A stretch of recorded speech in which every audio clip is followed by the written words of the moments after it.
Amici di Salus Bellatrix, buonasera e benvenuti alle conferenze del 13. Questa sera abbiamo il piacere di avere qui con noi giornalista, scrittore Gabriele Sannino.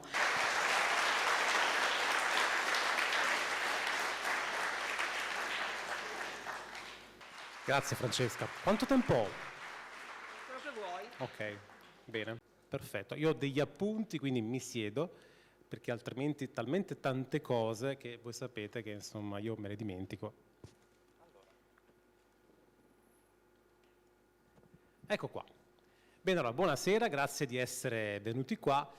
Io inizio questa conferenza con la solita domanda. Scusate se è la solita domanda, però devo capire chi ho di fronte, insomma, no? Quindi vi faccio la domanda e voi alzate la mano se conoscete la risposta. Quanti di voi sanno cos'è l'elite e cos'è il deep state? Alzate la mano.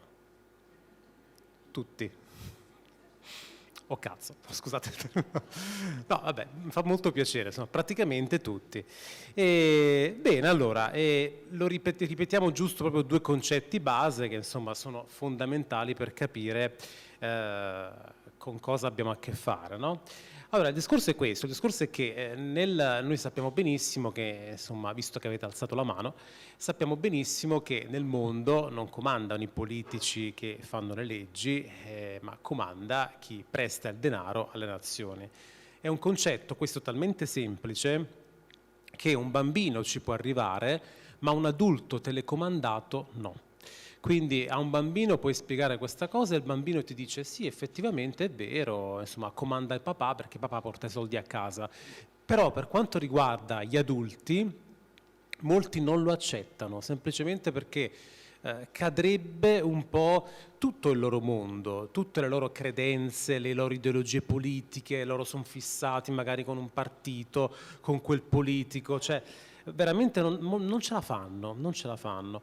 Ad ogni modo questa elite è in pratica formata dai banchieri che possiedono le banche centrali, perché insomma sono gli azionisti di quelle banche centrali che prestano alle nazioni e questi azionisti sono sempre gli stessi.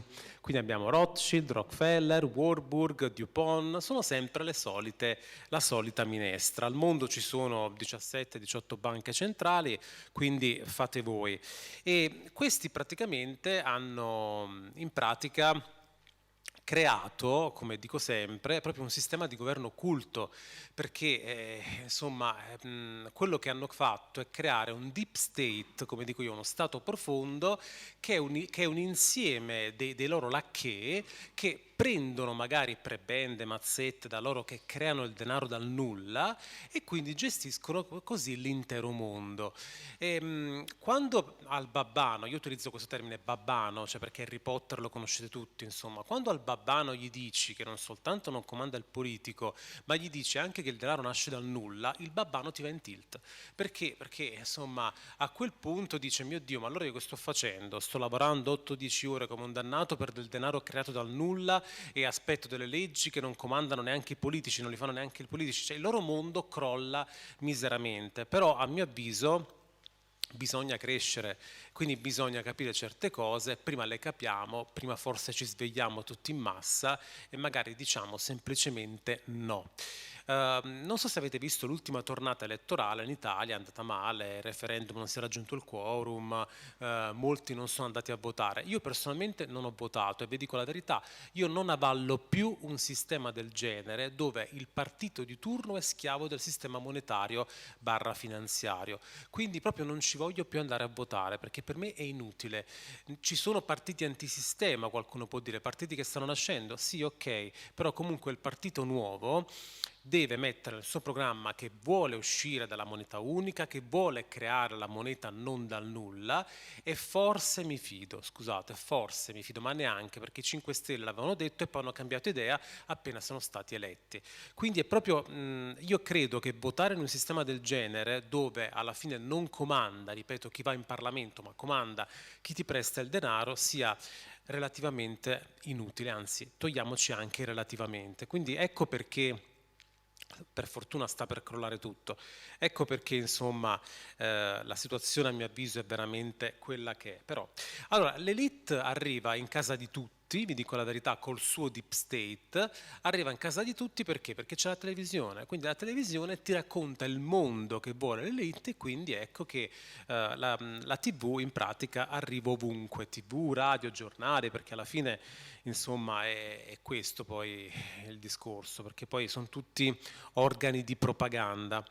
Da cosa è formato il deep state? Il deep state, secondo insomma molti analisti di intelligence, è formato da esecutori di basso livello che nel gergo si chiamano clown. I clown sono il cantante di turno, il tridosato che magari non si fa domande, magari magari fa un concerto dove poi 300 persone si sentono male, è appena accaduto, però sono tutti malori così, insomma, tanto per, quindi insomma non c'è mai correlazione. E poi tra questi clown, tra l'altro, esecutori, ripeto, di basso livello, ci sono anche agenti CIA della NSA, scrittori e giornalisti che non vi raccontano mai dietro le quinte del sistema, quindi per esempio come nasce il denaro, per esempio chi comanda veramente. Quindi quante volte avete sentito queste cose in televisione? Mai, perché purtroppo non si può dire, come si suol dire, non si può dire. E poi ci sono i cosiddetti cappelli neri, che sono funzionari di alto rango, e sono figure più o meno apicali nei mass media, ma anche nel TV e nei giornali, e anche politici. Il nostro attuale Presidente del Consiglio, che io non nomino perché altrimenti la serata va male, il nostro attuale Presidente del Consiglio è insomma, per me è un cappello nero. Poi c'è la cosiddetta cabala, che insomma è formata da coloro che sono intorno proprio alla cabala vera e propria, che insomma sono finanzieri di alto rango, mi viene in mente un George Soros, oppure filantropi dell'umanità, mi viene in mente un Bill Gates, e alla fine i cosiddetti illuminati, che sono i vertici dell'elite. Badate che come gli illuminati, tra l'altro è un termine che loro hanno preso in prestito dalla spiritualità, perché loro pervertono tutto ciò che è spirituale con un'antispiritualità. Gli illuminati sono per esempio i leader in Vaticano, chiamiamoli così, insomma, i reali sono queste famiglie di banchieri. Loro si fanno chiamare illuminati perché praticamente sono quelli che dominano il mondo spiritualmente, attraverso poi le religioni, poi ci arriviamo, materialmente, socialmente, psicologicamente e quant'altro. Quindi sono la testa del drago, potremmo dire. E molto importante dire quali sono i poteri di questa elite globale, perché se capiamo i poteri, naturalmente poi capiamo tante cose. I poteri sono naturalmente il potere finanziario, perché hanno le leve, ripeto, del denaro, il potere politico, che è un potere direttamente collegato a quello finanziario, perché il politico di turno non si mette contro chi presta il denaro, ecco, e anche il potere mediatico. Quando per esempio mi vengono a dire: ma come possono tutte le TV del mondo, dai, dire, fare propaganda, non raccontare certe cose? Io dico, scusate, ma queste TV sono aziende. Da chi prendono i soldi? Prendono i soldi da loro, dalle banche locali, che li prendono dalle banche centrali. Di conseguenza i media mainstream non diranno mai certe cose, non sveleranno mai certe cose. Signori, il babbano non te crede, cioè dice non è possibile. Io dico, se vuoi un po' di verità, un po' di informazione, un po' di giornalismo, vai nella testata libera, indipendente, piccolissima, magari quella locale, che è meno invischiata con i poteri finanziari, lì troverai delle informazioni corrette, lì troverai delle informazioni vere, lì troverai dei fatti e troverai anche magari qualcuno che mette insieme i puntini. Però è difficile, ripeto, è dura, perché quando siamo vissuti in un mondo di bugie, in un mondo di palle, proprio scusate il termine, palle, uscire da questo mondo è complicato, cioè uscire dalla Matrix, perché poi è vero, cioè, è comunque una Matrix, è un sistema dove l'agente Smith tocca un'altra persona che diventa anche lui agente Smith, quindi sono delle fotocopie umane. E tra l'altro, se voi ricordate il film Matrix, l'agente Smith derideva l'amore, che è l'unica cosa che potrebbe guarire l'intera società. Quindi derideva l'amore perché non lo comprendeva, non lo capiva. Infatti questa elite non riesce proprio a capirlo, perché il loro gioco è un gioco spirituale di basse frequenze, quindi loro vogliono che noi stiamo in frequenze molto basse, la frequenza della rabbia, della paura, del conflitto. Questa è la società della paura, no? Si passa da una paura all'altra, la paura di perdere il denaro, di perdere il compagno, la compagna, di perdere la casa, di perdere il lavoro, ma non solo, anche la società del conflitto continuo, no? Cioè tu puoi fare una cosa perfettamente, c'è un piccolo neo e la gente si concentra su quel piccolo neo e si creano conflittualità fra le persone, e ci sono programmi che incitano continuamente alla conflittualità, cioè il sistema vuole un'umanità con una bassa frequenza, poi ci arriveremo al discorso delle frequenze, della spiritualità, quindi di conseguenza queste elite perverte qualsiasi cosa. Quindi per esempio, allora, vi faccio degli esempi. Quando dico che l'elite perverte qualsiasi cosa, io affermo che l'elite perverte l'amore, l'amicizia, la collaborazione, la spiritualità, gli scambi economici. Partiamo per esempio dal denaro, no? Il denaro dovrebbe essere un mezzo, non un fine. Ecco, invece diventa il fine della nostra vita. Diventa il fine un qualcosa che si crea dal nulla. Quindi voi capite che lo scopo della vita non può essere accumulare denaro creato dal nulla, ma magari un'altra cosa. E infatti lo è l'evoluzione, la crescita dell'anima paradossalmente, è la consapevolezza, questo è il vero scopo della vita. Il denaro è un mezzo per vivere bene, il denaro è una comodità, infatti non è la felicità, tanto è vero, no?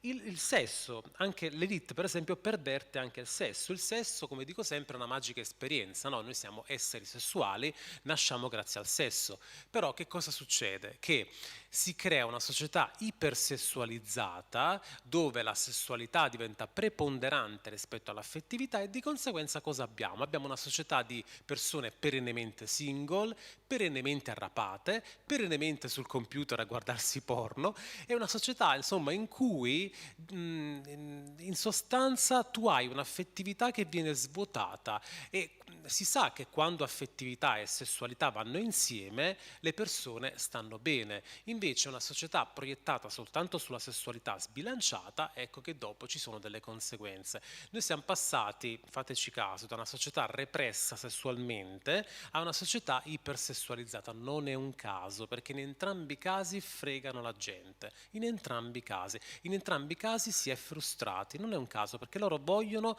un mondo, ripeto, con basse frequenze. Poi ci sono le religioni, cioè l'elite ha pervertito la spiritualità con le religioni, tutte, io non salvo nessuna religione. Perché? Perché la religione, cosa ti insegnano le religioni? Ti insegnano che devi ubbidire a quel prete se no si fa peccato. Cioè il peccato è il senso di colpa. In realtà il peccato è un'esperienza che tu devi comprendere, che se poi è peccato veramente, che devi comprendere per migliorare te stesso e per evolverti nella consapevolezza, perché questo è il fine della vita. E invece, ripeto, nelle religioni c'è una persona che mi dice fai quello che ti dico io e raggiungerai, insomma, e troverai Dio. Non funziona in questo modo, anche perché molte volte abbiamo visto questi intermediari cosa fanno. Quindi un'altra cosa che perverte queste elite è la politica, perché la politica a mio avviso è tutta antipolitica. Voi capite che la politica non lavora per i cittadini, magari si prende i voti dei cittadini, ma lavora per l'elite, ripeto, lavora per chi dà il denaro alla popolazione. Ma è così, ripeto, evidente. C'era una canzone bellissima di Michael Jackson che si chiamava They Don't Care About Us, loro non si occupano di noi. Forse magari tu che sei americano la conosci, ma molti italiani conoscono Michael Jackson, quindi in quella canzone lo diceva chiaramente: tutto ciò che voglio dire è che loro non si curano di noi, cioè, ma è verissimo, è così semplice. E questa non è politica, è antipolitica, perché alla fine se il politico ti ti frega con la campagna elettorale, ti promette mari e monti e poi deve dar conto a lui, ecco perché non si avvera mai quello che dicono in campagna elettorale, perché poi dopo c'è il vero padrone che dice ok, hai vinto le elezioni, adesso fai quello che dico io, perché altrimenti io chiudo il rubinetto alla nazione e andate tutti a gambe all'aria e tu perdi tutta la tua popolarità, perdi anche le prebende che ti do io, perdi anche i miei privilegi, che vuoi fare? Quindi è questo il sistema. Poi naturalmente possiamo prenderci in giro e dire che va tutto bene, come fanno i babbani. Poi ci sono i media, anche l'informazione viene pervertita da queste elite. Il termine informazione vuol dire informazione. L'informazione dovrebbe formarti come essere umano, così come la scuola. La scuola che non ti insegna ad essere un essere umano risolto e felice, ma ti insegna al massimo a imparare una professione. Voi capite che insomma questo è quantomeno discutibile, perché io in primis devo realizzarmi come essere umano, poi c'è anche il discorso professionale. Mi viene in mente per esempio il liceo aristotelico, dove c'erano le materie per imparare l'arte della vita e le materie per imparare l'arte di una professione, quindi bisognerebbe fare così. Invece la scuola è stata svuotata anch'essa di significato, così come l'informazione, così come le religioni, così come la politica, eccetera, eccetera, in modo tale da avere una società con un basso livello. Cioè, signori, vi vogliono ignoranti, vi vogliono scemi, perché, cioè, parliamoci chiaro, se uno è scemo, ignorante, è funzionale per il sistema, è fantastico. Il sistema ti domina e ogni volta ti fa credere tutto il contrario di tutto. Noi, io dico sempre, allora, noi come stati siamo stati senza sovranità.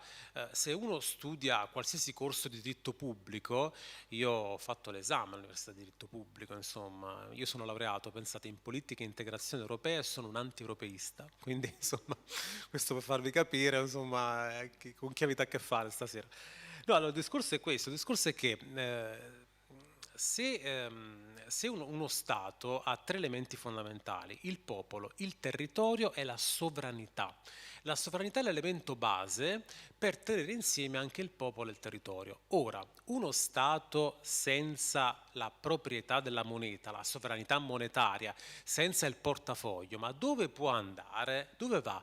Tra l'altro, senza il portafoglio, senza la sovranità monetaria, ripeto, non hai neanche la sovranità politica, non hai la sovranità fiscale, non hai la sovranità industriale, che con la globalizzazione se n'è andata insomma a ramengo. Di conseguenza non c'è sovranità di alcun tipo, quindi la Repubblica è formale, diciamo così, sono molto buono in questo momento con i termini, voi mi capite, insomma sono molto delicato, ma la Repubblica è formale ma non è sostanziale. Quindi chi parla di Repubblica e si riempie i discorsi di Repubblica di qua e di là dovrebbe capire che una Repubblica senza sovranità è in pratica una non Repubblica, e quindi insomma infatti è una democratura quella in cui siamo, no? Perché alla fine, ripeto, comanda una piccola elite che non devi vedere, perché quello è il trucco. Il trucco è che tu questa elite non la devi vedere, non la devi, magari puoi percepire che c'è qualcosa in alto che non va, ma non devi capire, non devi vedere, perché così si va avanti, e quindi oggi voto destra, domani voto sinistra, domani voto i 5 Stelle magari, poi che so, viene un altro che ti dice, che ti promette Maria Monti, voteremo quello, ma non cambierà mai niente fin quando non cambia il vertice, la piramide del sistema. La democrazia che vuole questa elite è questa, quella che vi sto raccontando, ma hanno in mente di peggio. Per fortuna non si avvererà niente di quello che insomma stanno architettando. Loro vorrebbero in pratica un mondo con innanzitutto molte meno persone. Perché? Perché loro vogliono un governo mondiale e gestire 8 miliardi di persone è complicato.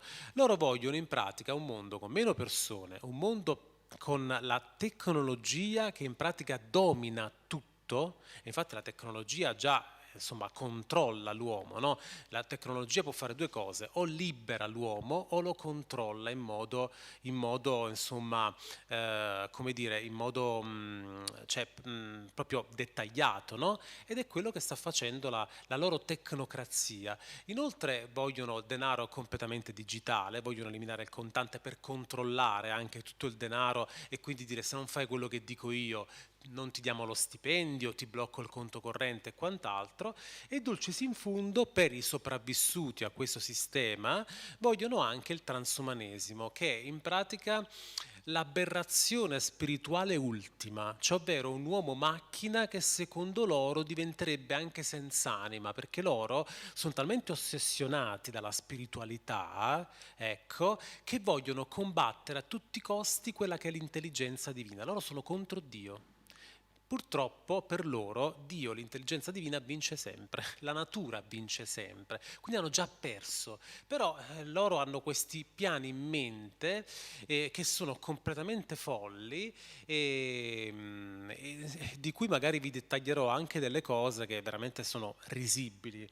Poi un'altra cosa che vogliono, sempre per chi sopravvive, è il cosiddetto credito sociale. In altre parole, la Costituzione superata, cos'è insomma, i diritti costituzionali? Ma che la gente è morta per la Costituzione anni fa, dai. Adesso praticamente con il credito sociale tu hai i diritti solo se ti comporti bene.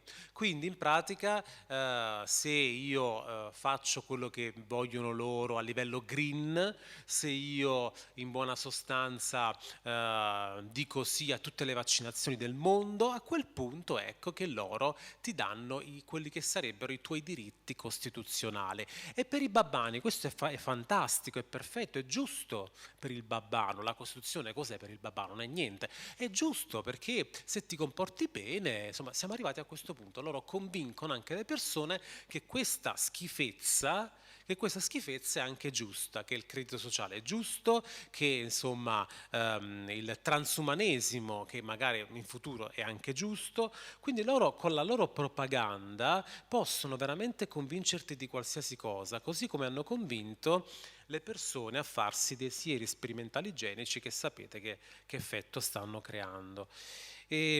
Allora, per quanto riguarda la pandemia non dirò molto, anche perché della psicopandemia se ne è parlato, straparlato, insomma sappiamo tutto ormai.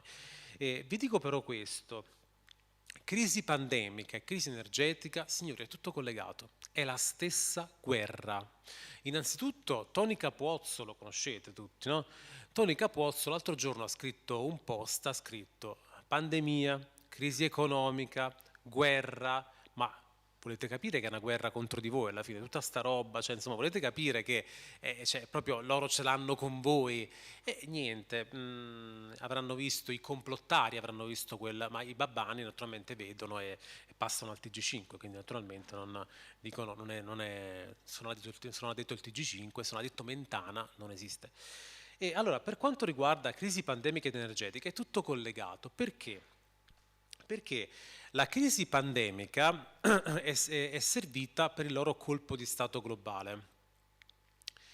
La crisi energetica è il coronamento di questo colpo di stato, cioè quello che loro vorrebbero creare naturalmente, e che gli sta andando male pure quella, perché in pratica loro cosa avevano programmato? Allora, noi facciamo una pandemia in tutto il mondo, quindi deprimiamo l'economia, quindi facciamo questi sieri che tanto fanno bene e che tanto gli faranno bene e cominciamo a realizzare il nuovo ordine mondiale. Poi c'è Putin che questo nuovo ordine mondiale non lo vuole proprio, non lo vuole. Vabbè, allora facciamo una guerra di logoramento in Ucraina e così abbiamo la scusa per creare una crisi energetica, una crisi col grano, e adesso vi parlerò anche del grano, e una crisi alimentare in tutto il mondo, però deve avvenire questo, e così abbiamo un'iperinflazione e quindi alla fine ecco che abbiamo il Great Reset. Quindi era questo il piano, ma gli è andato tutto male. Innanzitutto la psicopandemia non doveva finire. Non doveva finire, perché devi coprire i morti da vaccinazione che ci saranno, che ce ne saranno anche molti, e quindi tu hai bisogno di continuare con quella farsa. Ora, se tu in pratica hai tolto le restrizioni in tutto il mondo, addirittura hai dichiarato anche la fine della pandemia, perché molti l'hanno fatto, come fai a convincere il babbano, non parlo di noi, ma del babbano, là fuori, al babbano, come fai a dirgli no, adesso bisogna fare la quarta e quinta dose, adesso bisogna richiudere tutto, cioè anche quelli cominciano, anche perché molti sono stufati, quindi è veramente dura. Ti puoi inventare il vaiolo delle scimmie, ti puoi inventare il morso del leopardo, però capite che è sempre più difficile anche per loro. Poi c'è il discorso della guerra. La guerra Loro pensavano fosse una guerra di logoramento in cui alla fine Putin veniva destituito dai generali al Cremlino e si metteva il classico pagliaccetto, un po' tipo Zelensky, che era pro nuovo ordine mondiale. E invece Putin ha avuto l'appoggio insomma, di tantissimi suoi alti comandanti militari, e alla fine cosa ha fatto? Alla fine, insomma, addirittura ha cominciato una partita economica molto complessa, ha legato il rublo all'oro, ha cominciato a dedollarizzare il mondo, la Russia, pagando le materie prime non in dollari, e questo sta distruggendo il dollaro e anche l'euro, che sono le monete fiat, le monete dell'elite. Quindi questo ha mandato in tilt il sistema. Quindi di conseguenza, ecco perché dico, da tempo, dico che si è formata un'alleanza contro questa elite, un'alleanza formata da capi di Stato, capi di governo, eserciti, agenzie di intelligence, eccetera, che sta combattendo questa elite con le stesse armi, ma anche con armi nuove, e alla fine quello che sta facendo sono due cose: la sta combattendo, ma sta anche svelando l'intero sistema, perché purtroppo, e questa è una cosa che si è sempre detta dietro le quinte, devi mostrare la verità alle persone, se no non ti credono, devi mostrargliela la verità. Certo, non tutti ci arrivano, perché chi guarda proprio il TG5 tutti i giorni non ci può arrivare, vabbè, però insomma quelli lasciamoli perdere, una parte della popolazione è persa, però molti si stanno rendendo sempre più conto. Quindi il discorso è che stiamo veramente vivendo, a mio avviso, tempi biblici, tempi finali, e a mio avviso le cose andranno molto meglio di come vanno oggi, vi dico la verità. Allora, vi dico due cose su questi vaccini, insomma, chiamiamoli così. Sapete che sui vaccini c'è il segreto militare.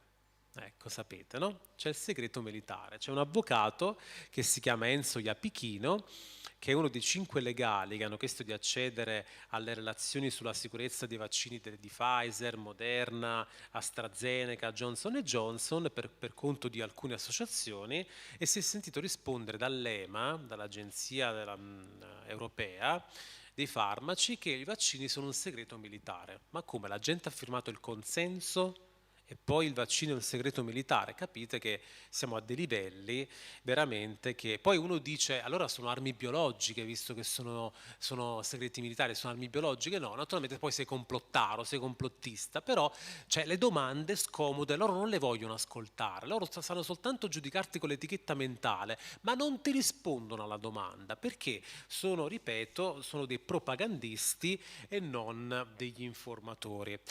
Vi cito una dottoressa che ha detto una cosa molto bella, e la condivido con voi, perché c'è proprio in queste parole, c'è tutto quello che abbiamo passato in questi ultimi folli 2 anni. Questa si chiama Patrizia Montenegro, è una neurochirurga presso la Johns Hopkins University, e ha dichiarato recentemente concetti di questo tipo.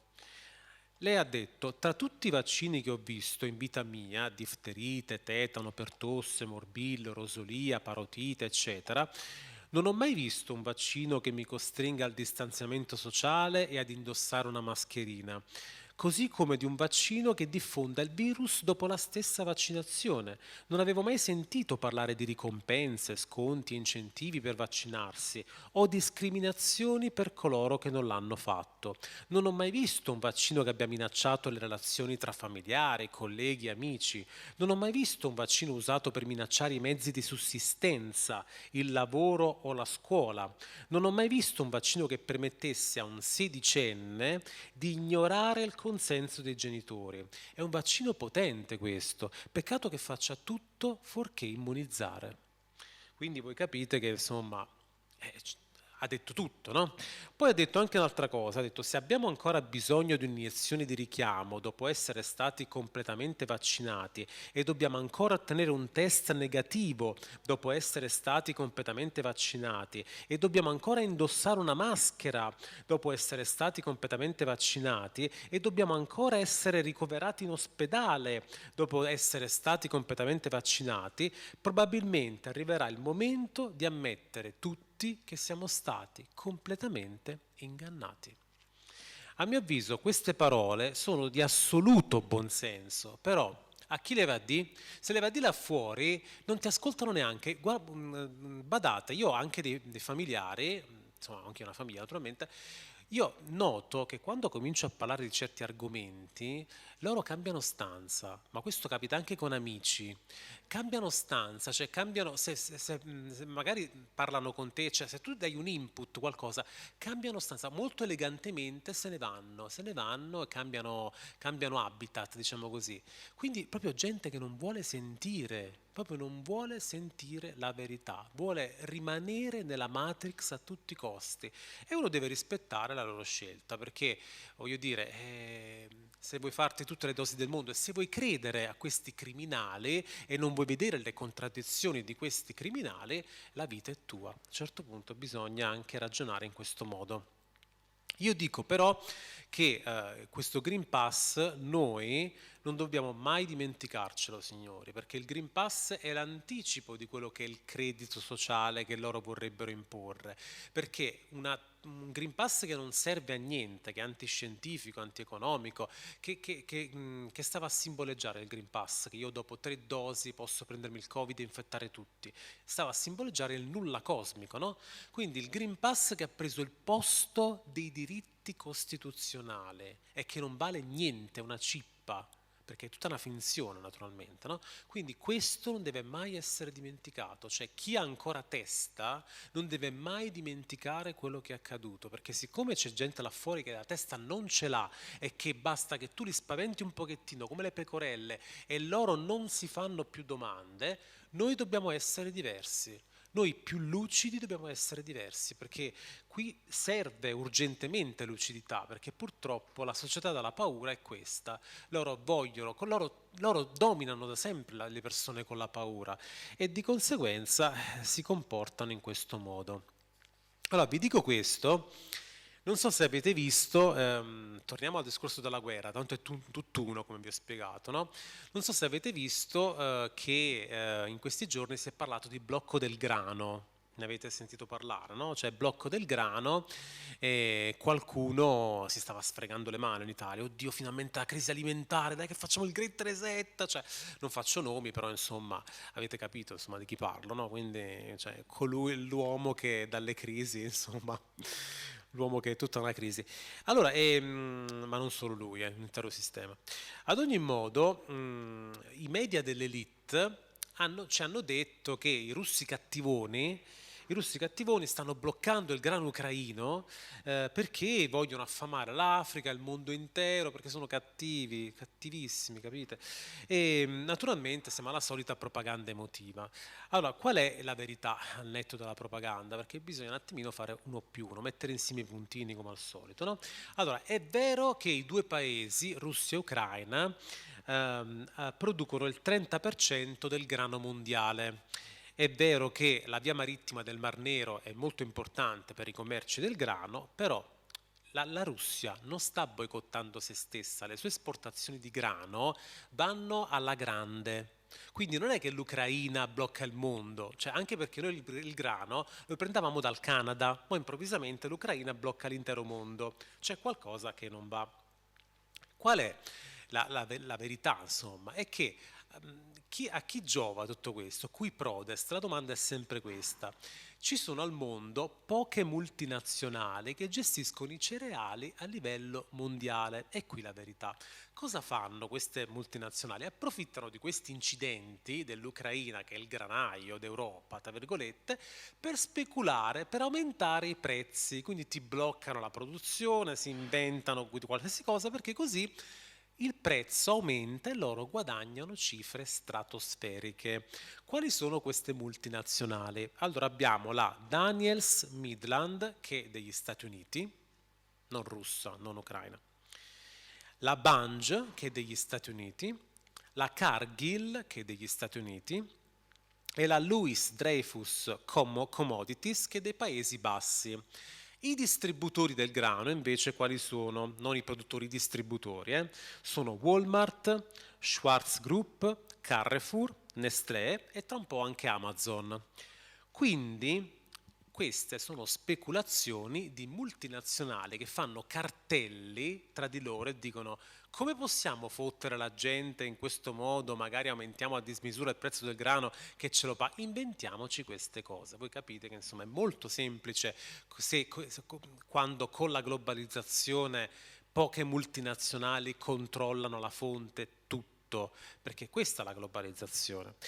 Tra l'altro la Russia ha incrementato le sue esportazioni di cereali, quindi uno dice: ma voglio dire, cioè, allora la Russia esporta, ecco. E un'altra cosa importante è che il grano bloccato nei porti dell'Ucraina, come dico sempre, assomiglia tantissimo al blocco dei porti della Cina. Sapete che un po' di tempo fa hanno bloccato i porti in Cina, no? Hanno bloccato i porti in Cina con la scusa del Covid-0, il babbano ci credeva in televisione naturalmente, il Covid-0 è una cazzata, il vero motivo è che tu volevi bloccare i porti in modo tale da creare quell'iperinflazione globale, quel Great Reset, quindi ti serve una crisi talmente devastante per arrivare a questo Great Reset. Naturalmente la cosa non gli è riuscita e non gli riuscirà nemmeno stavolta con il grano, quindi sono tentativi che fanno loro in extremis per riuscire a, come dire, ad arrivare a questo Great Reset. Però il punto qual è? Il punto è che il mondo non sta seguendo più l'elite. La Russia si è fatta leader delle forze anti-elite e in pratica la maggior parte dei paesi del mondo sta seguendo la Russia. Tant'è vero che ci sarà per esempio un forum a San Pietroburgo, un forum economico tra qualche giorno, che è dal 97 che lo fanno e che dal 2015 Putin lo presiede. 141 paesi parteciperanno a quel forum economico. Si è formato addirittura un altro G8 di paesi del BRICS. Voi pensate, un altro G8 che non comprende le forze occidentali, quindi oramai questo Occidente in mano a queste elite, a questo deep state che creano il denaro dal nulla, denaro fiat, sta crollando miseramente. Quindi il mondo comunque andrà in un'altra direzione, non andrà in quella del Great Reset, va in un'altra direzione volente o nolente, con le buone o con le cattive, come dico io. Io penso che purtroppo alcuni continenti che sono in mano ancora a questa elite, a questo deep state, tipo Stati Uniti, Canada, Europa e Australia, ci andranno con le cattive nel nuovo mondo. Purtroppo, secondo me, dovremmo vedere ancora qualcosa di drammatico a livello di crisi economica, perché siamo proprio nel cuore del drago. Ecco, purtroppo è così. Ad ogni modo, e quello che, insomma, quello che noi vediamo sociologicamente è che abbiamo un'umanità molto impreparata a tutti questi concetti che sto dicendo, no? Perché comunque noi abbiamo da un lato un'umanità che è completamente ignorante di quello che accade dietro le quinte, delle dinamiche del potere, dei perché, dei per come, non sa niente. E da un lato hai un'elite malvagia. Quindi quale può essere insomma, il risultato? No? Un'elite malvagia, un'umanità profondamente stupida e ignorante, instupidita, che quella umanità soccombe. Infatti ecco perché veramente insomma questa umanità, tra l'altro senza umanità, perché ci hanno anche ridotto a questo, questa umanità senza umanità è destinata veramente a mio avviso proprio a soccombere, perché non riescono proprio a capire gli inganni che ci sono dietro, che sono, ripeto, sempre più palesi. Però anche la domanda però sorge spontanea, vi dico la verità, no? Cioè, allora, lasciamo la psicopandemia, dove insomma si è visto con i vaccini e quant'altro, si è visto la gente quanto pecorella è, perché proprio non ha avuto questa reazione, quindi vabbè. Però con la carestia che loro vogliono provocare a tutti i costi, la gente si sveglia per forza. Quindi ecco perché bisogna capire un attimino, insomma, con la carestia, quando la gente si sveglia, questi dopo come gestiscono la cosa, e se il popolo finalmente riesce, magari con queste forze positive, cosa che comunque io credo, a sovvertire un po' tutto, perché comunque poi il popolo, una volta che è affamato, là la vedo dura, cioè la vedo dura convincere la gente a restare affamati, però non si sa mai, perché questo popolo oramai ha perso completamente la spina dorsale e quindi io veramente non so più, nel senso che veramente dopo quello che è successo io dico sempre: non possiamo fidarci della maggioranza. la maggioranza non ti puoi fidare. Una volta si diceva Vox Populi, Vox Dei, non è così. Perché la maggioranza ha fatto una scelta, a mio avviso, nefasta per se stessa, una scelta pericolosissima. Solo la minoranza ha ragionato e quindi non bisogna fare quello che fa la maggioranza, mi sembra veramente evidente. Ad ogni modo, vi racconterò adesso, giusto per una piccola infarinatura, vi racconterò delle tecniche che hanno i giornalisti per fregare la gente, per renderla così com'è, insomma, perché purtroppo siamo messi veramente male. Allora, una prima tecnica dei giornalisti di regime è sicuramente la negazione dei fatti. Cioè loro negano fino all'inverosimile. Il battaglione Azov, no, non sono nazisti, sono lettori di Kant, sono bravissimi, sono romantici, sono ribelli. C'erano le prove, no, state sbagliando. Oppure semplicemente non lo fai parlare e insisti che sono lettori di Kant e sono uomini romantici che combattono tutti insieme appassionatamente. Poi c'è un'altra tecnica che è il rovesciamento dei fatti, ovvero si altera completamente la percezione della verità raccontando i fatti ma invertendo molte questioni. Vi racconto un episodio. Al programma sulla 7, Propaganda, che già il nome ve l'ha detto, Propaganda, fanno un servizio che tra l'altro me lo manda mia cugina a suo servizio, e mi dice guarda Gabriele, i russi cattivoni, guarda, io mi guardo il servizio e c'è questa donna ucraina che racconta che ha subito bombardamenti, che insomma la sua casa insomma, è crollata, il marito è morto, i figli sono dispersi. Il giornalista di Propaganda non gli fa la domanda più semplice: ma chi è stato? Gli ucraini o i russi? Non glielo dice. Alla fine del servizio tutti quelli a casa dicono sono stati i russi, ma non si dice nel servizio. Questa è propaganda, ma te lo dicono anche perché il programma si chiama così, Propaganda. Quindi mia cugina, quando mi ha mandato quella, perché mia cugina è del sistema, anche lei naturalmente, io ho detto ma scusa, ma non dice di chi è, ma è scontato quello, sono stati i russi. Quindi voi capite come funziona questa informazione, funziona in questo modo. Infatti per i babbani Putin si è svegliato una mattina e ha invaso l'Ucraina, basta. Non c'è niente cioè tutto il resto, gli anni precedenti, non esiste niente, cioè i russofoni uccisi nel Donbass, il battaglione Azov, il protocollo Minsk, non esiste niente, tutta roba così, che vuoi fare? Si è svegliato una mattina e invaso l'Ucraina e il domani successivo invade anche l'Italia, perché questo è il pensiero del babbano medio. E un'altra tecnica che fanno è combinare vero falso, ovvero si mescolano verità e falsità in modo tale da non far capire più realmente come stanno le cose. Un'altra cosa è l'alterazione del movente, ovvero non si ammette di aver detto una sciocchezza, ma si parla di satira. Se voi vi ricordate per esempio a Sanremo le sciocchezze che ha detto Fiorello sui vaccini, poi dopo ha detto che era satira. E poi abbiamo anche l'alterazione delle circostanze, ovvero in pratica che ne so, la strage di Odessa per esempio, sì vabbè, ma erano mezzi terroristi quelli che sono stati uccisi, così insomma cambi la percezione del fenomeno. Poi c'è l'attenuazione tout court, ovvero per esempio questo è molto per i clown avviene questo, ovvero un clown dice una cosa completamente, che è una sciocchezza proprio che tutti gli vanno contro, gli fai una bella intervista magari di 20 minuti oppure su un giornale molto famoso, pattinato eccetera, e così lo rivergini completamente, perché il clown serve che deve portare la massa verso la direzione che vuole questa elite. Un'altra tecnica ancora che hanno è il mascheramento, ovvero raccontare nascondendo dettagli. Se voi prendete per esempio che ne so,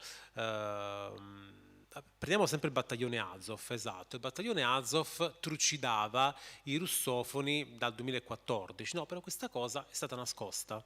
Sono improvvisamente dei battaglioni che combattono il cattivo Putin. Prima non c'erano. Quindi questa è propaganda, non è informazione, però ripeto, siamo a questi livelli. Un'altra tecnica, e di questa proprio è strausata, è l'interpretazione. I giornali italiani sono pieni di interpretazioni, ovvero mancano i fatti, hai soltanto opinioni dei giornalisti.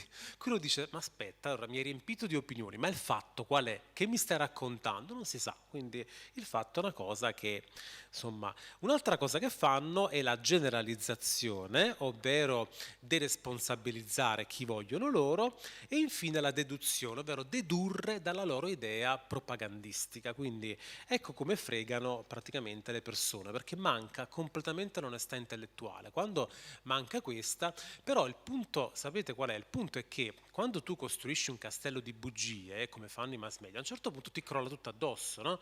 Quindi dobbiamo sperare che gli crolli tutto addosso. Fino adesso i giornalisti si sono sempre riverginati perché le cazzate che dicevano non erano così plateali e mondiali, ma adesso che hanno mentito sui sieri magici, sulla psicopandemia, cioè adesso l'hanno fatta troppo grossa, i media del mondo l'hanno fatta troppo grossa, quindi voi capite che non si possono più riverginare. Ecco perché io dico, e sono convinto di questo, che i media crolleranno tutti quanti, anche perché c'è un altro sistema mediatico che sta per nascere, poi ve lo racconterò. Ad ogni modo, vabbè, insomma, cioè, adesso il vaiolo delle scimmie neanche ne parliamo, dai ragazzi, insomma, il vaiolo delle scimmie, cioè io non lo so, nel senso che abbiamo anche una dignità, insomma, quindi il vaiolo delle scimmie, cioè siamo persone dignitose, cioè, quindi... Però vabbè, diciamo che insomma loro ci credono e quindi esiste il vaiolo delle scimmie, quindi...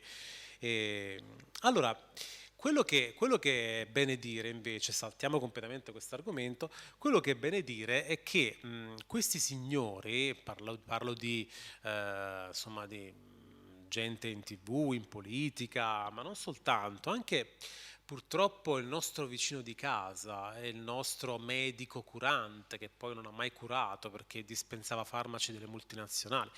Cioè, queste persone purtroppo non si accorgono non soltanto di aver introiettato una cultura del non risveglio, ma anche il fatto che loro diffondono questa cultura del non risveglio, perché sono persone ignoranti anche nella loro professione, che diffondono ignoranza. Purtroppo a mio avviso oramai è un dato di fatto. Cioè, la cultura del non risveglio è una cultura sostanzialmente funzionale, immediata, senza un perché, fatta con faciloneria, con fretta, senza mettere insieme i puntini. È una cultura, quella che c'è oggi, di, a mio avviso, estrema ignoranza, noncuranza, incompetenza e soprattutto proprio cioè, superficialità, proprio superficialità di pensiero e di azione che viene perpetuata. Voi vedete per esempio i programmi televisivi, no? Cioè, i programmi televisivi sono intrisi di cultura del non risveglio. Parlavo prima della conflittualità, ma non soltanto, c'è anche, per esempio ragazzi, c'è ancora l'Isola dei Famosi, ma voi vi rendete conto, nel 2022 c'è ancora il Grande Fratello VIP, cioè, e quindi capite che insomma c'è gente mongoloide là fuori che quindi va salvata, non lo so, perché poi ognuno salva se stesso e quindi, però la cultura del non risveglio è questa, una cultura fatta di materialismo, edonismo, sesso frenetico, quindi ipersessualità, mancanza di relazioni vere, mancanza di empatia, abuso di social, droghe, alcol, stordire le menti, cioè questa è la cultura del non risveglio ed è pieno perché poi perfino il telegiornale ti stordisce, basta con la paura, quindi anche il telegiornale fa parte di quella cultura del non risveglio. E a questo punto uno si può chiedere, ma allora gli intellettuali che fine hanno fatto? Gli intellettuali, signori, finché sono solo mentali, e la mente è quella che nel sistema, nella Matrix, è quella che registra tutte le paure, finché sono soltanto mentali, sono funzionali a questo sistema, sono l'apoteosi del sistema, sono praticamente i pasdaran del sistema. Quindi ci vogliono anzi persone che hanno anche un'intelligenza spirituale, non soltanto un'intelligenza intellettuale di mente, ma qualcuno che collega ancora mente e cuore, come dico io, perché altrimenti qua la situazione è drammatica, perché torniamo a quell'umanità senza umanità di cui vi parlavo prima, che alla fine si fa sottomettere con le cazzate, perché il Covid, signori, la psicopandemia è un test di intelligenza di basso livello. Cioè io veramente lo definisco un test di intelligenza di basso livello, perché bastava poco per capire che erano tutte cazzate, sin dall'inizio, Quindi c'è il test di intelligenza che secondo me andava fatto, visto il nuovo mondo che sta per arrivare, e insomma un test di intelligenza, forse serviva proprio un test di intelligenza di basso livello, perché comunque il livello è questo, e quindi bisognava tarare a quelle che sono le persone. Ad ogni modo, come vi accorgete quando vogliono fregarvi? Qui vi cito un mio maestro spirituale che si chiama Ivanov, che io adoro veramente e che cito spesso nelle mie conferenze, nei miei incontri, dibattiti, eccetera. E lui diceva sempre, guardate che l'analisi dell'informazione è importantissima, perché devi scendere nelle viscere, insomma, devi capire anche i dettagli delle cose, ma a un certo punto devi cominciare a salire su. Devi fare la sintesi, devi guardare le cose dall'alto, perché solo così ti rendi conto dell'intero panorama. Quindi in questa informazione, fateci caso, tutta mentale tra l'altro, è solo analisi, ma non c'è sintesi. Non c'è sintesi perché non vogliono che la gente praticamente si sintetizzi, non vogliono che la gente metta insieme i puntini, perché sennò dopo loro sono fottuti. Purtroppo tutto questo sistema, come dico sempre, cosa comporta? Comporta anche una dissociazione da noi stessi, no? Perché noi alla fine siamo guidati da questa mente piena di paure e ci dimentichiamo la coscienza, il cuore, l'anima, eccetera. Diventiamo, come dico io, sempre più ipocriti.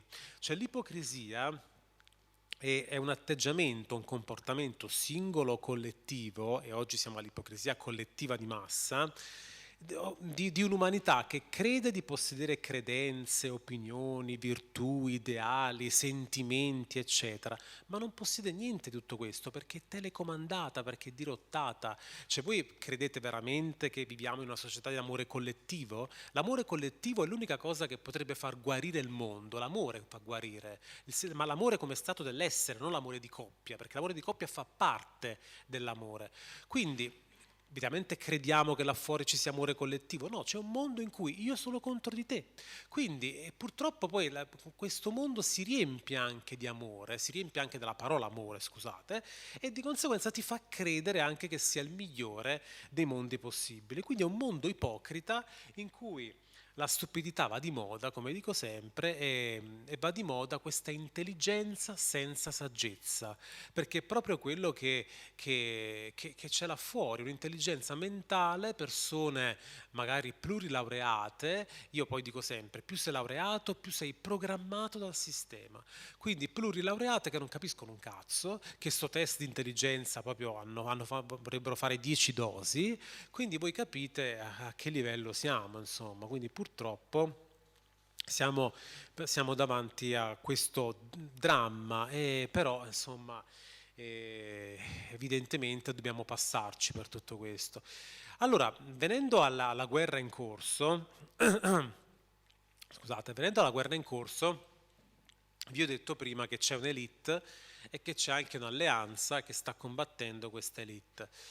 E allora, quello che sta accadendo è che l'elite, a mio avviso, ha già perso perché il sistema economico della Cabala, dell'elite, degli Illuminati è stato già superato da un altro sistema che ha tecnologie superiori, tecnologie quantistiche, e che di fatto sta già controllando conti correnti, in modo però come se fosse in modo tipo fantasma, ecco. Sta già controllando, ha già bloccato addirittura anche i fondi delle banche centrali. Infatti le banche centrali non possono più erogare il denaro dal nulla, tant'è vero che state assistendo alla Fed che aumenta il costo del denaro e che quindi frena la creazione del denaro, alla BCE che sta facendo la stessa cosa, perché loro non possono più creare il denaro dal nulla come prima, perché ci sono queste regole. Tra l'altro a Basilea 3, Basilea è la città di Rothschild in Svizzera dove c'è la loro sede, a Basilea, con i regolamenti di Basilea 3, tutto il denaro deve essere coperto dall'oro, che è il sistema che sta arrivando. Quindi voi capite che insomma il denaro non sarà più emesso dal nulla, ma sarà coperto dall'oro, cioè si va incontro a un mondo multipolare dove ci sarà un ritorno al gold standard. Però non è il gold standard che conosciamo, ma è un sistema del tutto nuovo che si chiama QFS, ovvero Quantum Financial System. Il QFS è un sistema finanziario quantistico ed è, ripeto, la fine della moneta debito dei banchieri, della schiavitù, di tutto il modello competitivo che conosciamo, anche dei media sciocchi, di conseguenza anche la gente un domani sarà più intelligente. E la fine anche degli Hunger Games, dei giochi della fame che ci fanno vivere, perché il lavoro è diventato schiavitù, parliamoci molto chiaramente, insomma, cioè il lavoro è veramente diventato schiavitù. È la fine dei giochi della fame ed è un sistema in cui si restituisce, scusate, finalmente la sovranità alle nazioni e di conseguenza ai popoli. Perché? Perché è un sistema che prevede una rete globale di computer quantistici che emettono il denaro non a debito ma a credito nei confronti del popolo, e su ogni banconota, che sia fisico che sia digitale, c'è l'oro di riferimento. Badate che tutte le nazioni del mondo hanno quantità di oro, chi più, chi meno, insomma, sono state requisite dall'elite, però sono state anche liberate in questi anni, in questi ultimi anni. E in pratica quello che deve essere chiaro è che l'umanità possederà in futuro l'oro, cioè noi saremo titolari di questo oro. Da questo oro si ricaveranno appunto le banconote, quindi coperte da quell'oro. L'oro apparterrà a tutti, ecco, quindi infatti si parla di età dell'oro in qualche modo, quindi è un po' tutto collegato. E tra l'altro in questo QFS la moneta sarà diversa per ogni nazione, ma ma avranno tutte lo stesso valore, cioè il valore sarà 1 a 1, quindi non ci saranno più le speculazioni che ci sono in borsa come ci sono state per le monete. Vi ricordate la speculazione di Soros nel 92 per la lira? Ecco, tutto questo finirà perché le monete saranno anche diverse, ma avranno valore 1 a 1, e quindi di conseguenza non ci potranno essere più speculazioni. Non soltanto i computer quantistici, che sono una rete di computer globale, ripeto, gestita con intelligenza artificiale, ma con pesi e contrappesi, perché appena dico intelligenza artificiale la gente pensa al film che l'intelligenza impazzisce. Voi capite che è un sistema di milioni di computer che si controllano a vicenda, fa un po' fatica a far impazzire tutti, ecco. Ad ogni modo, con questo sistema di computer quantistici, quello che il computer controllerà è l'eticità dell'operazione, quindi tutti i black project che fa oggi l'elite finanziando con denaro creato dal nulla il terrorismo, la droga, in Afghanistan perché c'era quella guerra atavica, perché c'era il mercato mondiale dell'oppio e della droga, insomma, che i talebani non volevano, ma che qualcuno è andato là e insomma ha ripristinato. Quindi insomma, questo è quello che accadrà. Questi computer controlleranno l'eticità dell'operazione, quindi tante cose che oggi sono la regola, ecco, tante cose non saranno più previste. Inoltre,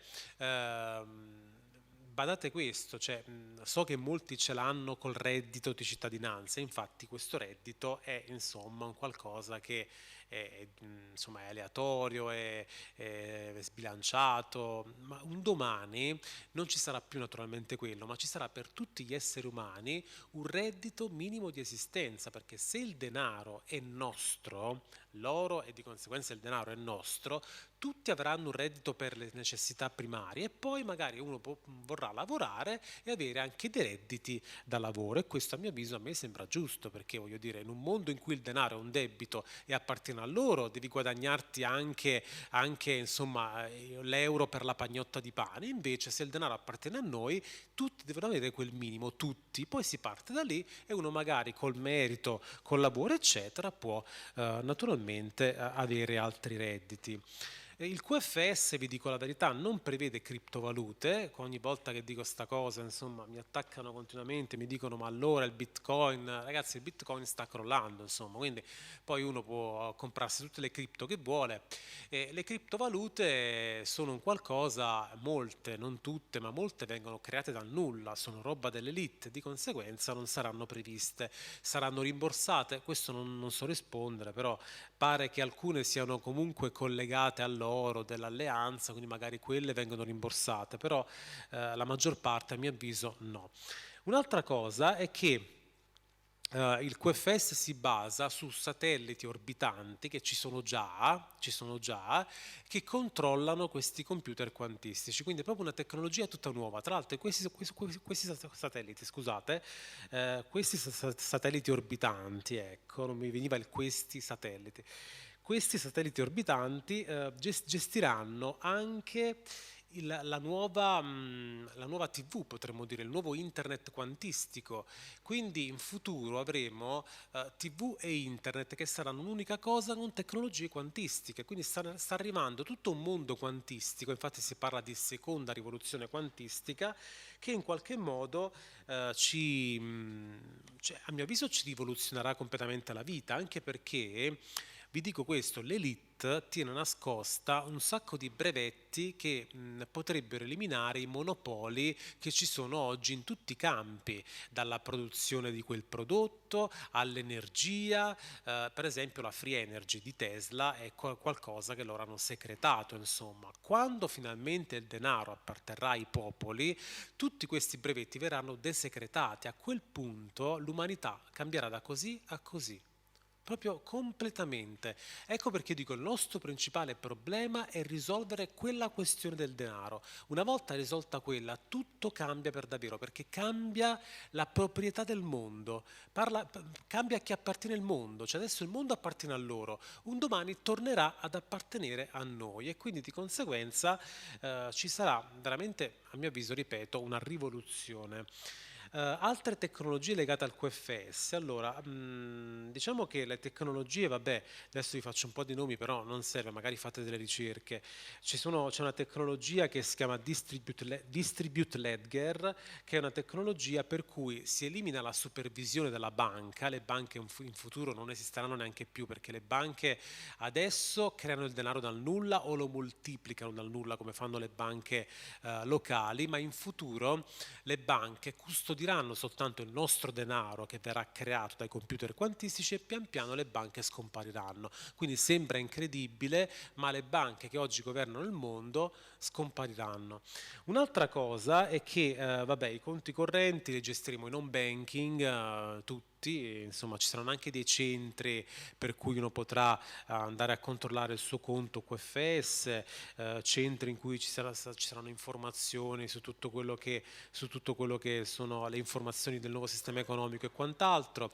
Addirittura, questa è un'altra cosa che ho letto in un libro che sto scrivendo, che riguarda proprio il nuovo futuro, il futuro dell'umanità, addirittura tutto il sistema attuale, ovvero il sistema di schiavitù fondato sul debito, il sistema di schiavitù del lavoro, tutto quello che è il sistema attuale, verrà raccontato finalmente nei libri di storia, e non soltanto, ci saranno musei dedicati alla vecchia umanità, musei in cui si racconterà in futuro la nuova umanità come era la vecchia umanità, ovvero schiava del denaro, schiava dell'elite, schiava del lavoro, schiava della televisione che in pratica ci faceva fare qualsiasi cosa. E a mio avviso questi 2 anni di pandemia saranno una raccolta museale, insomma, incredibile, perché voi capite che insomma veramente, cioè, li racconteranno proprio nei musei come la follia che in pratica ha distrutto un'umanità che si era già autodistrutta, perché comunque, voglio dire, eravamo già folli prima, basta bastava poco veramente per accendere la follia, perché già prima l'essere umano era un folle, reso folle da questo sistema. E ci sono dei programmi applicativi per questo QFS che si chiamano Nesara e Gesara, in realtà si parla oramai soltanto di Gesara. Gesara per esempio prevede tutte le valute uguali e tutte dipendenti dall'oro, vabbè ripeto computer quantistici, prevede un giubileo globale per la remissione del debito, perché molti debiti saranno cancellati, molte imposte saranno eliminate, perché le imposte nascono quando il denaro è un debito. Per esempio, quando fu privatizzata la Fed nel 1913, contestualmente venne creata anche l'imposta sul reddito, e così è accaduto anche in altre nazioni del mondo. Quindi se tu elimini il denaro debito, di conseguenza molte imposte vengono meno, anche l'IVA non esisterà più. Per esempio, voi pensate che oggi qualsiasi cosa acquistate, voi pagate una tassa, l'IVA, qualsiasi cosa, quindi qualsiasi prestazione di servizio, qualsiasi oggetto comprate, ci pagate una tassa, quindi pensate a che livello siamo arrivati. Poi c'è anche, Gesara prevede anche il ripristino delle costituzioni, prevede la sospensione delle elezioni in tutto il mondo, perché comunque questi governi hanno servito l'elite, il rifacimento anche di alcuni documenti, tra cui il codice fiscale e quant'altro. Ad ogni modo questo QFS avrà delle conseguenze sociali ed economiche, anche umane, incredibili. Ripeto, per me è la base insomma di tutto quello che sarà la nuova umanità, perché non si può cioè, il cambiamento parte dal sistema economico, poi c'è quello politico, poi c'è quello sociale, magari quello scolastico, quello collettivo, eccetera, eccetera, però devi cambiare quelle regole là del denaro, a me sembra evidente. E vi do anche altre informazioni, non soltanto la de-dollarizzazione in corso, ma anche l'euro non durerà a lungo, perché l'euro è una moneta fiat, è una moneta, tra l'altro una camicia di forza, perché non può essere svalutato. La lira poteva essere svalutata e quindi tu non svalutavi i salari, con l'euro devi svalutare il lavoro, però questo gioco davanti a un'iperinflazione finisce, quindi questa iperinflazione che vorrebbe l'elite per il suo Great Reset, se la fa soltanto all'Europa rischia di distruggere la sua moneta fiat, tra l'altro, e basta, perché poi il resto del mondo non la fa, e quindi ecco che rimane fregata due volte. Quindi ripeto, per me oramai è soltanto questione di tempo. Ora non sappiamo come questo nuovo mondo arriverà, almeno qua in Europa, se con le buone o con le cattive. Io quello che vi dico, insomma questa è una cosa che dico un po' in tutte le conferenze, è che in questo momento bisogna essere maestri di se stessi, perché le prove sono molto dure, come vedete, e magari non sono neanche finite, perché loro vogliono a tutti i costi anche una crisi economica stanno facendo di tutto per una crisi economica globale per avere questo Great Reset, quindi bisogna essere, insomma, come dire, molto lucidi, bisogna mantenersi molto anche positivi, e bisogna cercare di anche informarsi in modo diverso, non prendersi tutta questa paura che loro insomma ci vogliono inculcare da mattina a sera, perché sennò viviamo male. Quindi essere maestri in questo momento vuol dire cercare di alzare la nostra vibrazione, cercare di affrontare il tutto al meglio, perché comunque tutto si risolve, a mio avviso, per il verso giusto, vi dico la verità. E in questo momento infatti, a mio avviso, quello che conta è il coraggio, perché il coraggio, come vi dicevo prima, il termine coraggio deriva da corabeo. Corabeo significa avere cuore, no? Quindi vuol dire quando la tua intelligenza è collegata al cuore. Quindi in questo momento ci vuole coraggio, credo che voi ne avete avuto, anche essere qua stasera e ascoltare cose diverse dalla solita propaganda, e quindi avere coraggio in un mondo di paura è veramente come essere come dei salmoni, andare controcorrente e quindi non seguire quella maggioranza che avete capito non vi potete fidare.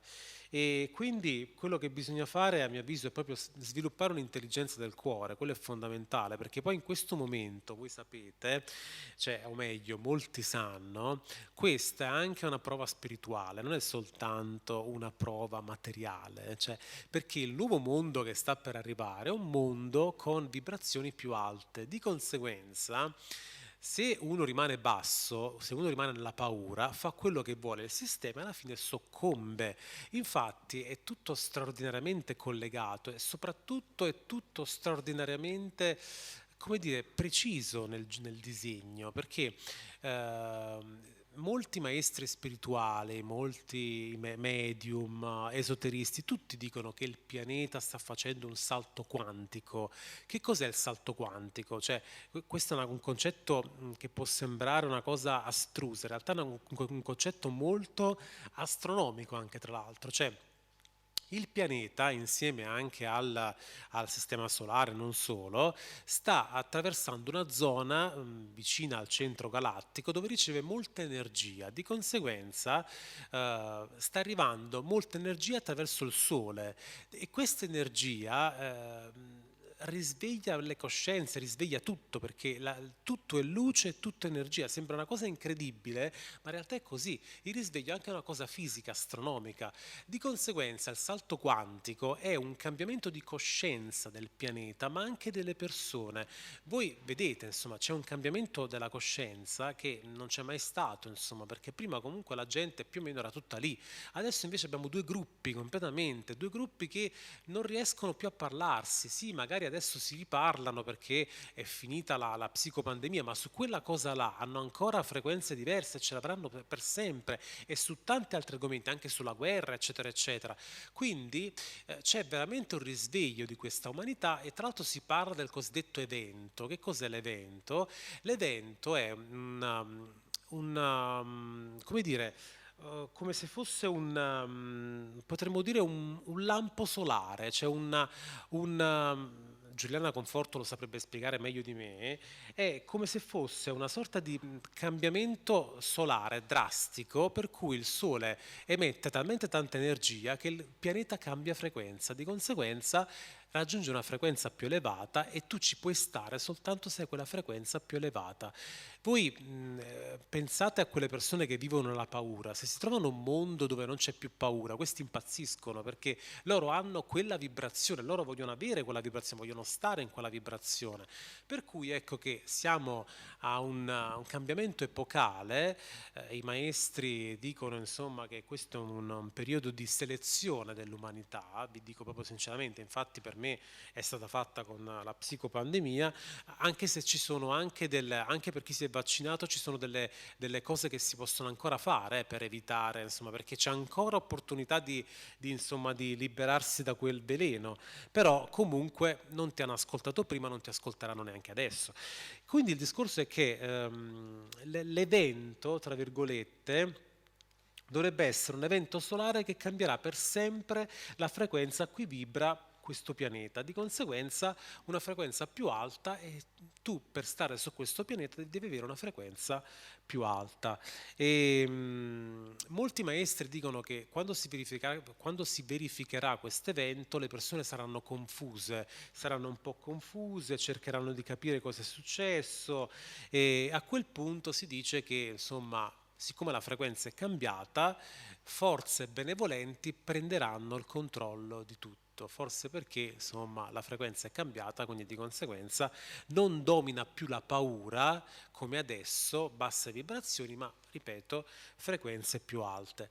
Quindi so che possono essere concetti questi molto esoterici, molto, ma in realtà sono anche proprio fisici, astronomici e bisogna capire una cosa, che tutto, ripeto, è energia, tutto è luce. Voi pensate la primavera, no? Le piante sono al loro massimo quando la luce è al loro massimo, no? Quindi la luce quanto è importante? La luce che risveglia la natura, la luce risveglia anche la natura umana, non soltanto la natura delle piante.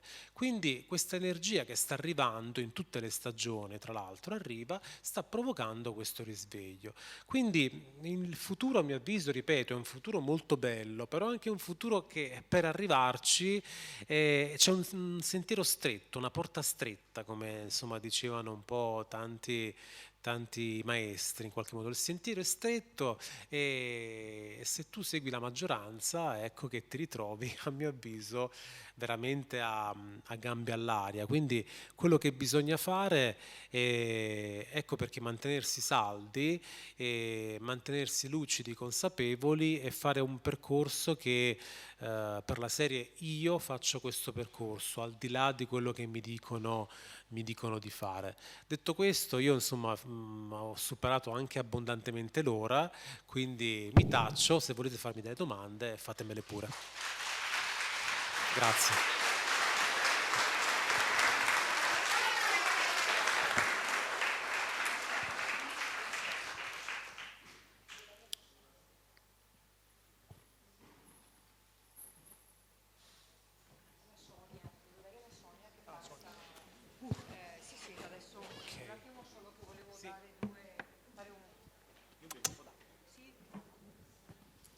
Scusate, quanti di voi hanno saputo di questo? Adesso Sonia passerà col microfono.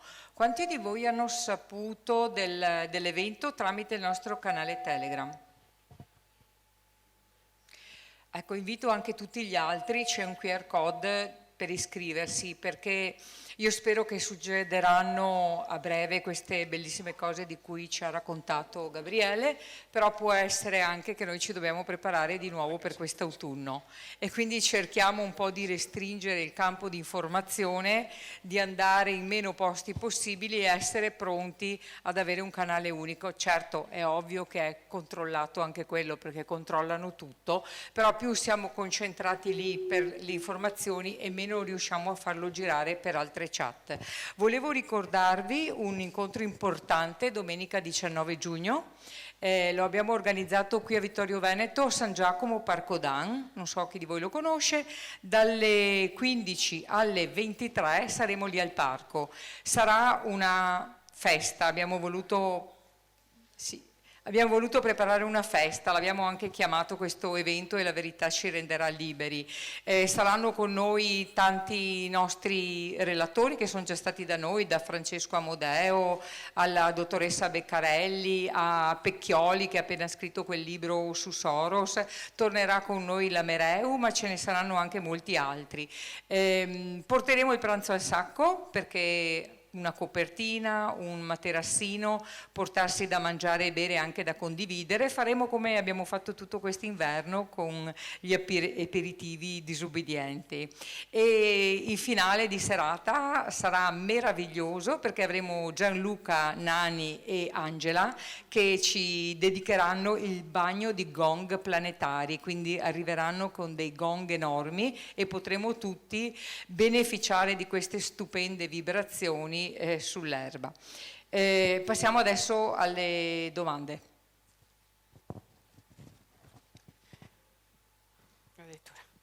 Buonasera. Buonasera. Grazie della disanima.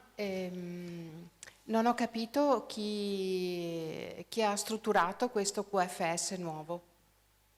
Ok. Questa è la domanda grande, perché mentre ci ha parlato abbondantemente delle elite che hanno organizzato il male e invece il bene da dove viene, perché visto che ci sono già, almeno così ha detto che c'è già tutta questa rete, chi l'ha costruita e come, ecco.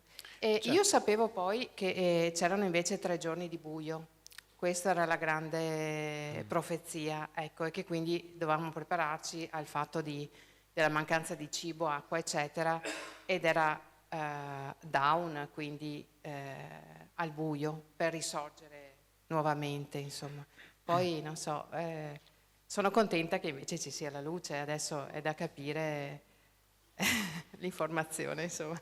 Bene, sì, allora, grazie. Prego. Allora, l'alleanza è formata da leader politici, capi di governo, capi di Stato, agenzie di intelligence, eserciti. Vi faccio dei nomi: Bolsonaro in Brasile, Trump in America, Putin, Kim Jong-un della Corea del Nord addirittura, e ancora Modi in India, ma anche gli eserciti più potenti del mondo, l'esercito russo, l'esercito americano è un esercito che non è stato ancora del tutto, a mio avviso, completamente bonificato, ma Trump lo ha scollegato dalla NATO. Automaticamente, se la NATO non ha l'esercito americano, la NATO diventa una tigre di carta, ed è quello che ha dimostrato di essere con questo conflitto russo-ucraino. Quindi insomma la speranza c'è, a mio avviso, perché c'è un fronte che si è formato e dobbiamo sperare che non venga infiltrato, certo, perché comunque non sappiamo, però io credo che comunque questo fronte è ben preparato a tante cose. Putin mi sembra irremovibile per quanto riguarda il nuovo ordine mondiale, non l'ha mai voluto e mai, a mio avviso, lo vorrà. E poi per quanto riguarda i 3 giorni di buio, mi fanno spesso questa domanda, e è una profezia, è un po' una metafora, potrebbe significare tante cose. E io non so rispondere con precisione a questa cosa, non vorrei dire magari delle castronerie, quindi preferisco non saprei con precisione i 3 giorni di buio a cosa si riferiscono, se si riferiscono a un evento solare, se si riferiscono a un evento politico, socio-economico, potrebbe essere qualsiasi cosa, quindi non lo so. Ecco, ammetto il mio limite in questo. Sì, sì, potrebbe essere qualsiasi cosa in effetti. Buonasera, Buonasera. e grazie per tutto quello che ci hai detto. Volevo chiedere, il progetto Gesara, da dove viene e chi lo gestisce? Perché mi pare che sia un progetto molto grande che contiene anche il QFS. Sì. Grazie. È un programma applicativo del QFS, Gesara, e Gesara in realtà è nato negli Stati Uniti, è nato proprio sotto l'egida dell'esercito americano, che in qualche modo era fedele a JFK, quindi è tutto un movimento che è nato con JFK, eccetera. E Gesara già negli anni 90 fu concretizzato in qualche modo, Clinton fu costretto a firmare, c'è un po' tutta la storia che viene raccontata, e tra l'altro i server di Gesara erano nel World Trade Center, nel grattacielo però quello piccolino, quello che fu fatto saltare, soprattutto lì erano. Quindi da lì doveva nascere questo nuovo sistema, perché lì c'erano i proto-computer quantistici.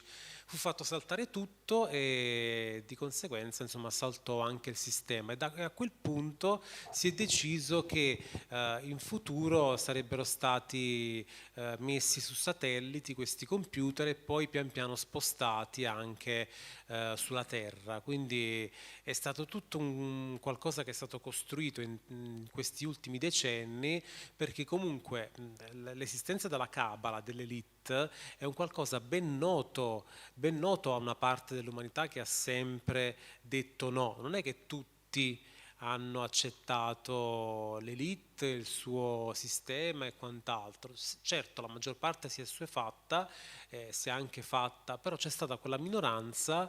Ecco perché dico la minoranza e la maggioranza. C'è stata quella minoranza che ha detto no e che si è organizzata in tutti questi anni, e di cui un giorno si parlerà come una minoranza eroica. E anche la controinformazione a me spiace, ma non parla di questa minoranza, di questa alleanza, tutti concentrati sull'elite, sul male, sulle basse vibrazioni. E questo fa il loro gioco, secondo me, perché comunque io ascolto informazioni diverse, però comunque c'è la paura, e quindi comunque alla fine ho quella vibrazione e alla fine faccio magari anche quello che vuole l'elite. Quindi un giorno, secondo me, si studierà la storia proprio a partire da questa alleanza, paradossalmente.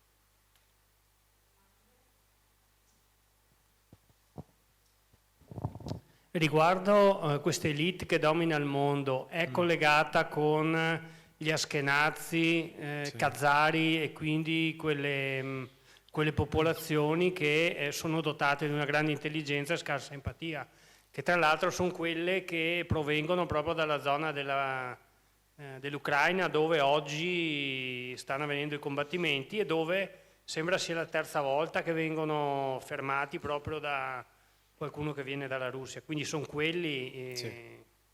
Assolutamente sì, è centrato. dediti al culto luciferino, i sacrifici Sì. dei bambini e tutte queste cosine Sì, qua. sì. Infatti c'è un capitolo nel Grazie. libro, il secondo capitolo, che è un capitolo un po' ostico, però è così, in cui parlo proprio di quello che fanno esotericamente, quindi pedofilia, insomma, tutte le loro strutture sotterranee, perché hanno un mondo sotterraneo loro tra l'altro, quindi i loro culti, i loro riti sacrificali.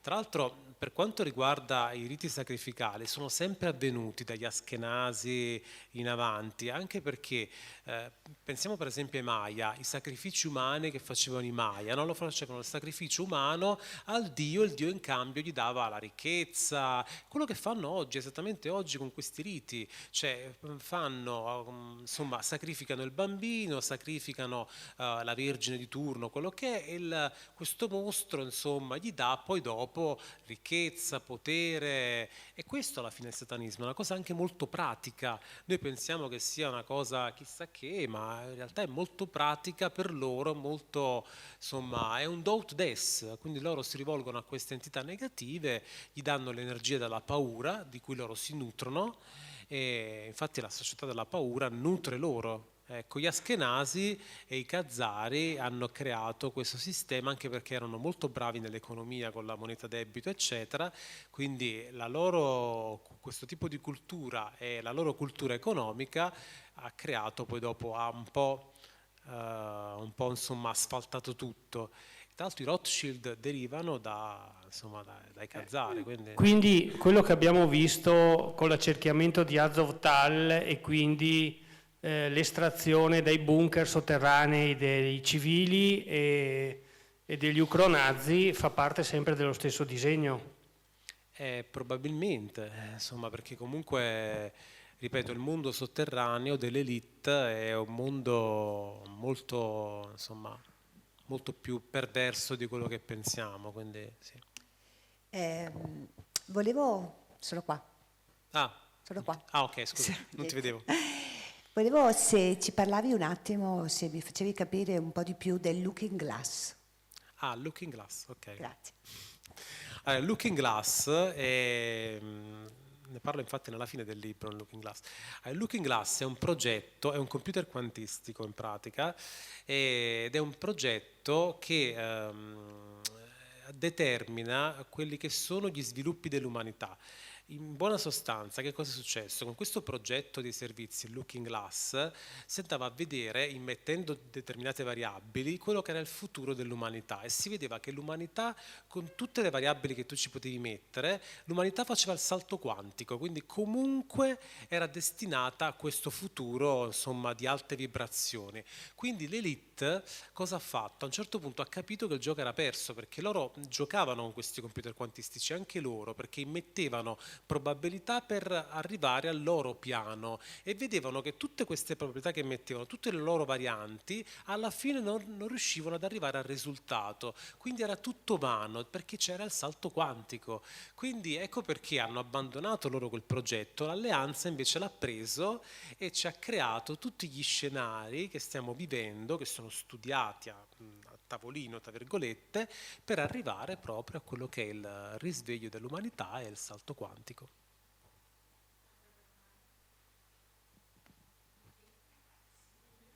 Lo so, i tempi. Questa è una domanda che sempre, i tempi.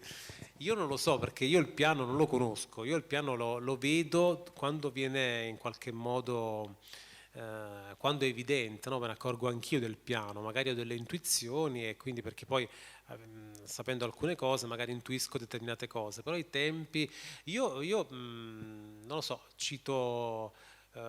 Gesù diceva che i tempi finali non erano lunghi perché sennò tutte le anime venivano prese dal male, no?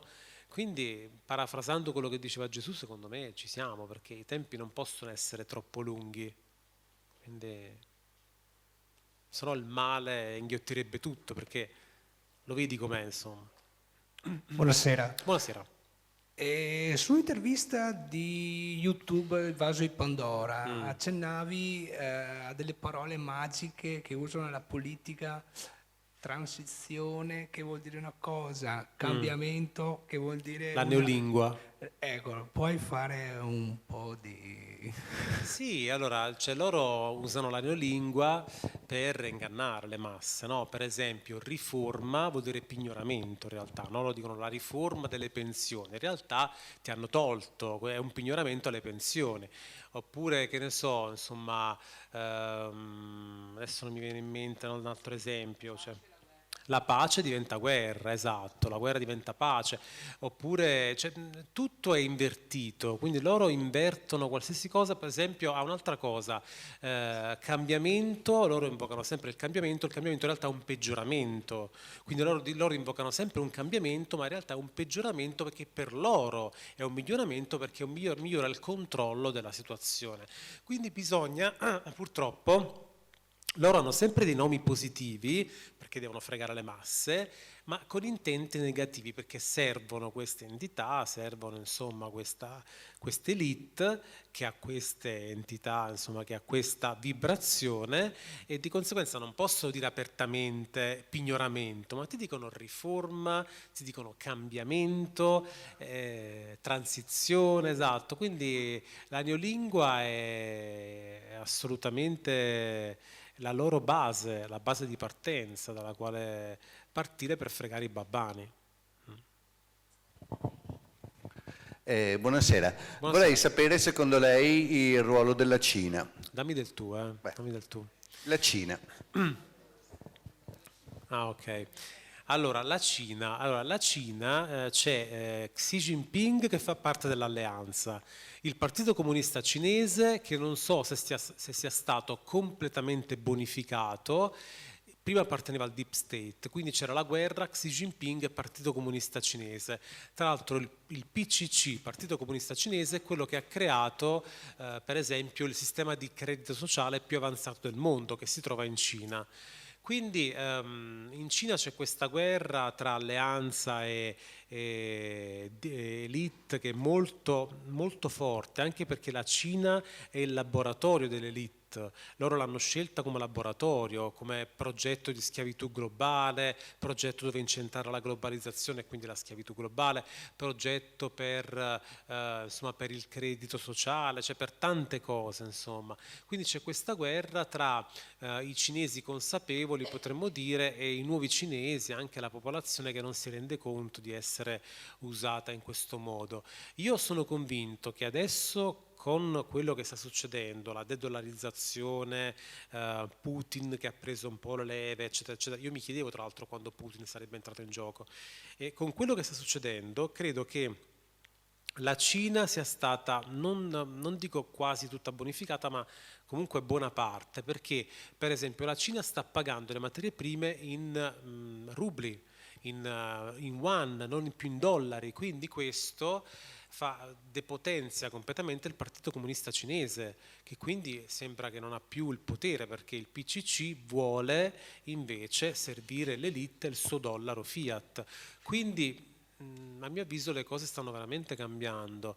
Noi purtroppo non vediamo quello che accade veramente dietro le quinte, e anche noi controinformatori, noi possiamo spiare appena dietro il palcoscenico e intuire magari e magari argomentare, però insomma la guerra è veramente fratricida ed è dietro le quinte, cioè, ed è un qualcosa secondo me spaventoso, cioè questa veramente un giorno sarà raccontata come la terza guerra mondiale più fratricida della storia, non soltanto per la psicopandemia, che per me è la terza guerra mondiale, ma anche per quello che è accaduto dietro le quinte, perché comunque ci sono stati tantissimi morti dietro le quinte, sapete, cioè proprio persone che, cioè servi dell'elite, servi dell'alleanza che si sono uccisi, ma in tutti i contesti.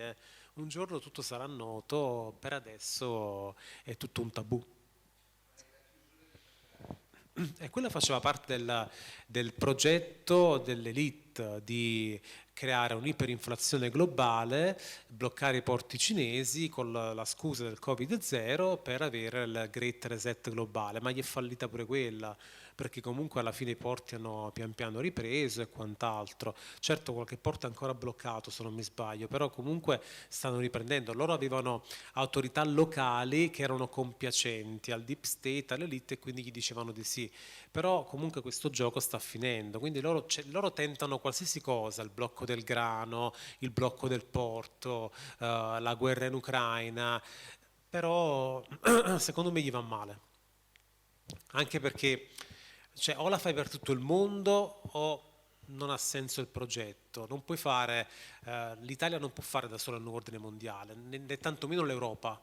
Quindi si chiama nuovo ordine mondiale per questo. Quindi ecco perché il progetto è fallito, a mio avviso. Prego. Allora, questa sera tu hai parlato di tante cose, però diciamo che la cosa fondamentale, Sì. a quanto pare, sia la parte spirituale, Sì. nel senso che tu parli di frequenze. Sì. Noi stiamo continuando a parlare di cose che ci tengono un po' bassi, giusto? Sì, Quindi quello che ci porta su è la parte spirituale. certo. Tu dici che a un certo punto ci sarà un cambiamento quantico, un'energia solare, cioè parli di cose fisiche, cose scientifiche, che però molto probabilmente non arriveremo tutti a quel livello di cambiamento energetico. Ci arriveremo se ci prepariamo spiritualmente. Ma tu tu non ci hai detto come arrivare spiritualmente preparati. No, scusa, voglio arrivare al dunque. Tu parli di energia, di frequenze, ma sono sempre cose comunque fisiche, scientifiche. Io ti dico che per arrivare lì, a parte che questa cosa che dici tu sbalzo, io la conosco da un punto di vista spirituale con un altro termine che si chiama avvertimento. Però secondo me, per quanto so io, è la Madonna che ci preparerà con i 10 segreti di Medjugorje ad arrivare lì. Può essere? Non lo so, io non seguo le religioni, non lo so. Allora, per quanto riguarda il discorso di alzare le frequenze, io prima ho detto essere maestri di se stessi, cioè insomma il discorso da fare è questo, come alzi le vibrazioni allontanandoti da tante fonti di negatività, per esempio la televisione. Il male lo devi conoscere, è giusto mettere insieme i puntini, lo devi conoscere, quindi devi avere consapevolezza, però poi una volta che hai capito devi guardare in un'altra direzione e devi fare il percorso opposto. Purtroppo là fuori non soltanto non si conosce il male, ma non si fa neanche quel tipo di percorso, quindi ecco perché io, come hai detto tu, io ti ho parlato anche di cose negative perché è giusto conoscere il male, però poi ho insistito anche sulla spiritualità perché bisogna fare un altro tipo di percorso. Quindi come bisogna fare? Ripeto, abbandonare certe fonti di paura, la propaganda televisiva, i telegiornali, gli inutili talk show dove c'è soltanto conflittualità e basta, e propaganda. Ancora anche allontanarsi da persone estremamente negative, persone che insomma sono troppo dentro il sistema, non dico di abbandonarle perché magari sono i nostri familiari, sono i nostri amici eccetera, però comunque circondarsi di persone anche che insomma la pensano come noi, che vogliono fare un percorso di vibrazione più alta, più elevata. Poi come si può fare? Oggi ci sono tanti strumenti, perché oggi io penso anche che l'ignoranza sia una scelta, quindi ci sono video su YouTube per esempio che ti possono aiutare in questo percorso, ci sono libri di spiritualità, io ho pubblicato diversi libri, ma io come tanti, cioè, ho portato anche delle copie, ma insomma alla fine non è questo il discorso è che siamo tanti oramai che parlano di questi temi e quindi veramente è l'imbarazzo della scelta e quindi per me il percorso è personale ed è un percorso di amore, perché l'amore è il vero opposto della paura, quindi dipende uno in che frequenza vuole vivere, no? Poi anche la gradazione, tu pian piano devi allontanarti da quelle gradazioni della paura per arrivare verso l'amore. Poi l'amore è uno stato dell'essere, come dicevo anche prima, per cui è un qualcosa che tu devi pian piano sentire dentro di te, tu ti nutri di queste frequenze alte che ti portano quindi all'amore per te stesso, all'amore per il prossimo, cioè tu vedi l'altro come un altro te stesso, perché poi alla fine è così, perché noi siamo la stessa energia espressa in forme diverse, la legge dell'uno di Dio, insomma, Dio è questo, no? È l'energia madre, la sorgente madre dalla quale insomma scaturiamo tutti, no? Quindi alla fine l'altro è un frammento di Dio come te ed è in pratica l'altro te, l'altro tè è della stessa energia, perché tutto ha la stessa energia. Quindi per me il percorso è assolutamente personale ed è un percorso però dalla paura all'amore, il che vuol dire però guardare in faccia in primis, ripeto, quelli che sono i problemi. Ecco. È meraviglioso il fatto che con questo nuovo sistema si elimini la moneta debito e quindi questo scompaia, quello che tiene prigioniero il mondo. Dal mio punto di vista è bellissimo anche il fatto che questa nuova moneta sia emessa per i bisogni e le necessità delle persone, con quello che io da sempre chiamo il reddito di esistenza. L'unica cosa che mi perplime è il fatto che con questa potenza che hanno, computer, le intelligenze artificiali, eccetera, eccetera, tutto questo venga messo in atto con una moneta che si basa ancora sulla moneta merce, cioè sull'oro. Perché l'oro ce n'è tanto, ma dopo un po' l'oro finisce e magari i bisogni delle persone, oppure tutto quello che vogliamo fare per evolvere e per passare a un altro livello potrebbe volere di più di quello che abbiamo con l'oro. E poi un'altra cosa, ogni nazione sicuramente ha dell'oro, però ci sono delle nazioni che ne hanno di più pro capite e delle nazioni che hanno meno. Quindi quantificare il livello di felicità e di prosperità che può raggiungere una nazione basandosi su una cosa obsoleta come l'oro, cioè non riesco a capire il senso. Allora, una cosa che non ho detto infatti prima, Francesca, infatti ti ringrazio di questa osservazione, è che i parametri saranno sì l'oro principalmente, ma saranno anche parametri etici e anche demografici addirittura. Quindi non soltanto c'è il discorso dell'oro, ma anche parametri proprio di etica sociale, nuove regole di etica sociale che verranno stabilite probabilmente, insomma, e anche parametri di demografia, quindi la quantità di popolazione all'interno di un territorio. È vero quello che dicevi tu, il discorso dell'oro, che si baserà principalmente sull'oro e quant'altro, però io penso che l'umanità pian piano evolve a gradi, non possiamo passare da un livello così basso a un livello come tante civiltà là fuori che neanche usano più il denaro, no? Quindi a mio avviso ci sono anche degli step intermedi che come civiltà dobbiamo passare e pian piano insomma si fa tutto, perché comunque là fuori ci sono tante civiltà che, ripeto, perché è pieno, ecco, non siamo i soli, ci sono civiltà che il denaro proprio non lo usano più e hanno sistemi economici senza neanche il denaro, però arrivare a questi livelli a mio avviso è troppo presto per noi, quindi piano piano ci arriveremo. L'importante però è passare a un sistema in cui l'etica, in cui insomma in cui non ci sia la schiavitù dell'uomo, schiavitù giustificata e anche propagandata come se fosse il modello più bello che ci possa essere, perché poi purtroppo siamo arrivati a questo, no? Che è un modello di schiavitù, è un modello di prigionia, è un modello così negativo, ma diventa il modello più bello del mondo, quindi diventa il modello fantastico, quindi tutti dobbiamo essere felici con il nuovo modello di auto, con l'ultimo acquisto, e guai se non sei così, vuol dire che non sei normale, quindi purtroppo il sistema è questo, no? Buonasera. Allora, parliamo dell'alleanza. Mi sembra di aver capito che questa alleanza sia nata dopo la seconda guerra mondiale, no? Iniziata. Sappiamo tutti i grandi nomi che hai nominato prima, che sono a capo di questa, sì, che fanno parte di questa alleanza, capi di governo, eccetera. Ma ci sono anche altre presenze non umane? E se sì, ci sarà questo contatto di cui l'uomo comunque aspira da molto tempo?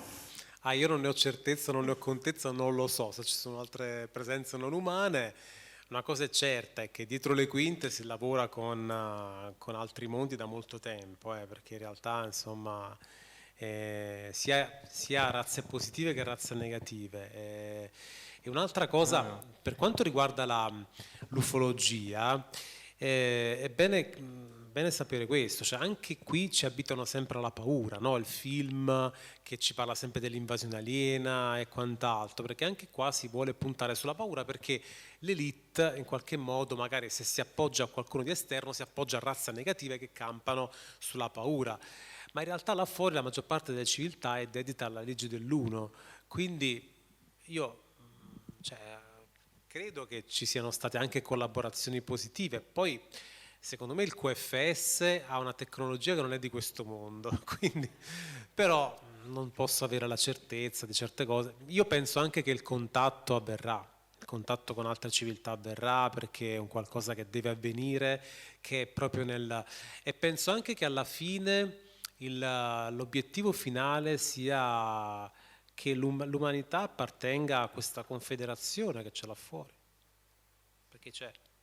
Cioè, lo so che sembra roba da pazzi dire una cosa del genere, però c'è. Infatti ce la fanno vedere anche nei film, ma è vero, quindi esiste. C'era lui che voleva fare una domanda.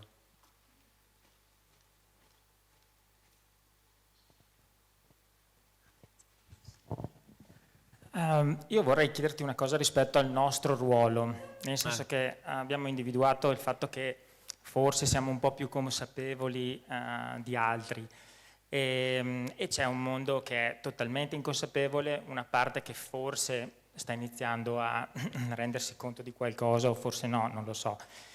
Ma da questo punto di vista, in questo periodo, siccome ho fatto scelte importanti che mi hanno fatto perdere il lavoro e hanno condizionato parecchio la mia vita, e l'ho fatto anche in relazione a quello che possa essere un esempio per altri, mi domando se basti questo, cioè nel senso siamo una minoranza, è stato detto che siamo una minoranza, però mi domando anche se è giusto che ci limitiamo ad essere, come dire, guidati da fenomeni energetici, dalla cura del nostro interiore, della nostra personalità, della nostra anima, del nostro spirito, oppure se poi anche attivamente dobbiamo rivolgerci verso queste altre persone. Perché i cambiamenti che queste persone stanno imponendo e stanno forzando avvengono grazie a una maggioranza guidata, indotta, indottrinata, con una forza che loro attuano nei loro confronti. E mi domando se da questo punto di vista noi invece dobbiamo contrastare questo tipo di azione in qualche modo, che non so quale possa essere più giusta, o se, come alcuni pensano, farsi guidare diciamo da forze energetiche, spirituali, karmiche, non so come altro definirle, e basta, in una fiducia appunto chiamiamola spirituale. Anche perché, e mi ricollego a un'altra cosa che hai detto, a me questa cosa che altri individui al di sopra di noi generino un controcambiamento e lo decidano sempre in modo, tra virgolette, semi-occulto o comunque al di sopra di quelle che sono le nostre figure di popoli, di persone, è un cambiamento che mi spaventa allo stesso modo, perché poi a quel punto chi lo sa dove possa essere diretta poi l'umanità con queste altre figure. E allora mi dico se effettivamente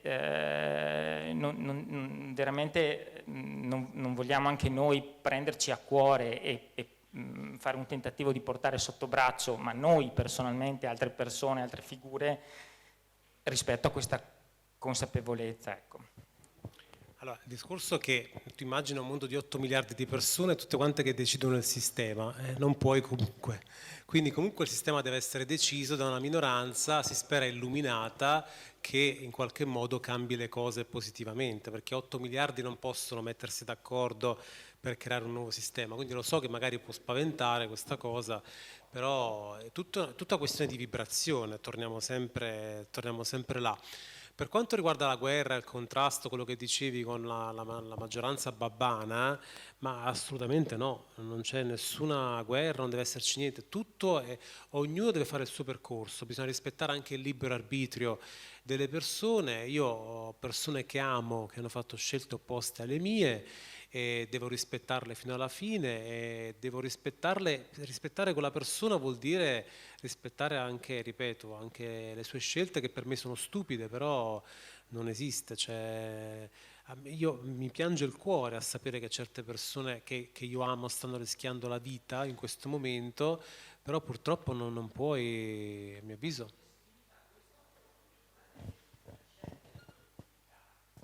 Lo so.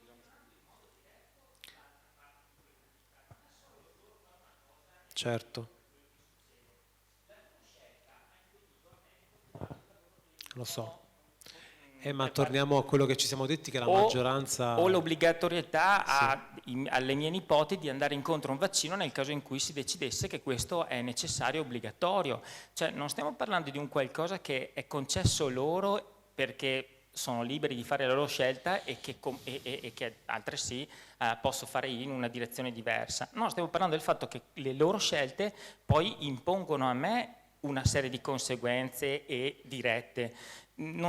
Io quando mi sento dire ognuno deve fare il suo percorso, se questo non invadesse la mia vita e le mie possibilità, perché io ho il mio percorso garantito, è un conto, ma nel momento in cui quel percorso condiziona la mia esistenza, quella dei miei figli, di chi mi sta intorno e di tutti quelli che vedo. Guarda, nessuno ha detto che è facile, lo so.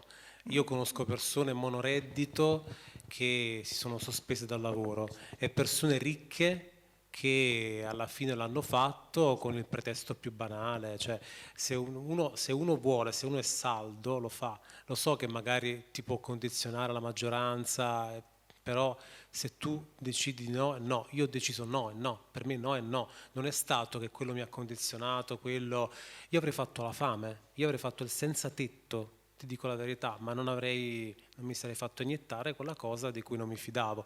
Poi naturalmente se uno l'ha fatto ci sono dei rimedi ancora, perché io dico ci sono anche dei rimedi, il diossido di cloro, cioè ci sono delle cose di cui si sta parlando quindi, però comunque nessuno ha detto che è facile, questa via non è facile.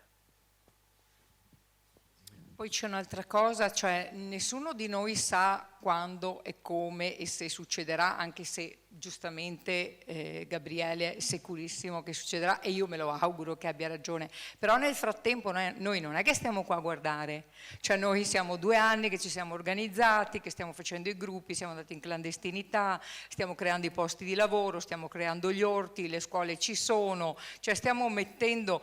Io dopo 20 o 30 anni mi sono anche stufata di lottare, perché ho cominciato nei primi anni 80 con questo sistema, vabbè, allora a questo punto ho detto qualche anno fa è meglio girarsi dall'altra parte e invece di stare lì a lottare che tanto non arrivi da nessuna parte, costruisci qualcosa di nuovo, cioè gli togli una pila alla volta. Io a parte un incidente e 4 figli in ospedale, cioè dal medico non ci vado a curarmi, cioè, ho la mia sovranità individuale e sono io che curo me stessa con l'aiuto ogni tanto del professionista che mi può essere d'aiuto quando lo decido io. E la stessa cosa anche sta succedendo non solo in tutta Italia, in tutto il mondo. Solo per farti un esempio delle scuole che cacciano i nostri figli da scuola. Parlavo con Riccardo Leppe, un fantastico insegnante austriaco di 31 anni, lui è un mentalista che ha messo a punto questo sistema scolastico per i bambini e lui diceva che l'anno scorso sono usciti 44.000 ragazzi dalle scuole in Austria per fare le scuole parentali, familiari, eccetera. Ma non è che sono usciti e poi a fine anno vanno a fare l'esame. No, sono usciti e stop, si stanno creando le loro scuole, non gliene frega niente di andare a fare esami, di avere diplomi, eccetera. E tra l'altro lui insegna una tecnica per cui in 3 mesi, 4 ore alla settimana, fai fare ai ragazzi tutto il programma scolastico di un anno, Le tabelline le insegna tutte in una settimana e tutto il resto i ragazzi vivono, giocano, fanno sport, suonano, eccetera, eccetera. Cioè, se noi dobbiamo uscire dalla scuola pubblica perché non ci prendono più i ragazzi, poi ti crei una scuola in cui metti dentro il solito sistema, le cose non funzionano. Se noi usciamo da quello che è il regime che ci vogliono affamare, perché come dico sempre io, ci vogliono togliere tutto, il lavoro, cercheranno di toglierci tutto, quando arriveranno a prenderci per fame, se siamo furbi adesso potrebbero trovare una brutta sorpresa. Perché? Perché abbiamo già cominciato, ma non abbiamo cominciato con i loro sistemi, abbiamo cominciato con i nostri, per cui non abbiamo bisogno di acqua, per cui non abbiamo bisogno di fertilizzanti, per cui non abbiamo bisogno di tante cose. E così è per tutto quello che riguarda, diciamo, quello che serve all'umanità. Questo è un nuovo modo di creare, aspettando magari che arrivi, però non sto qua ferma, faccio intanto, pedalo.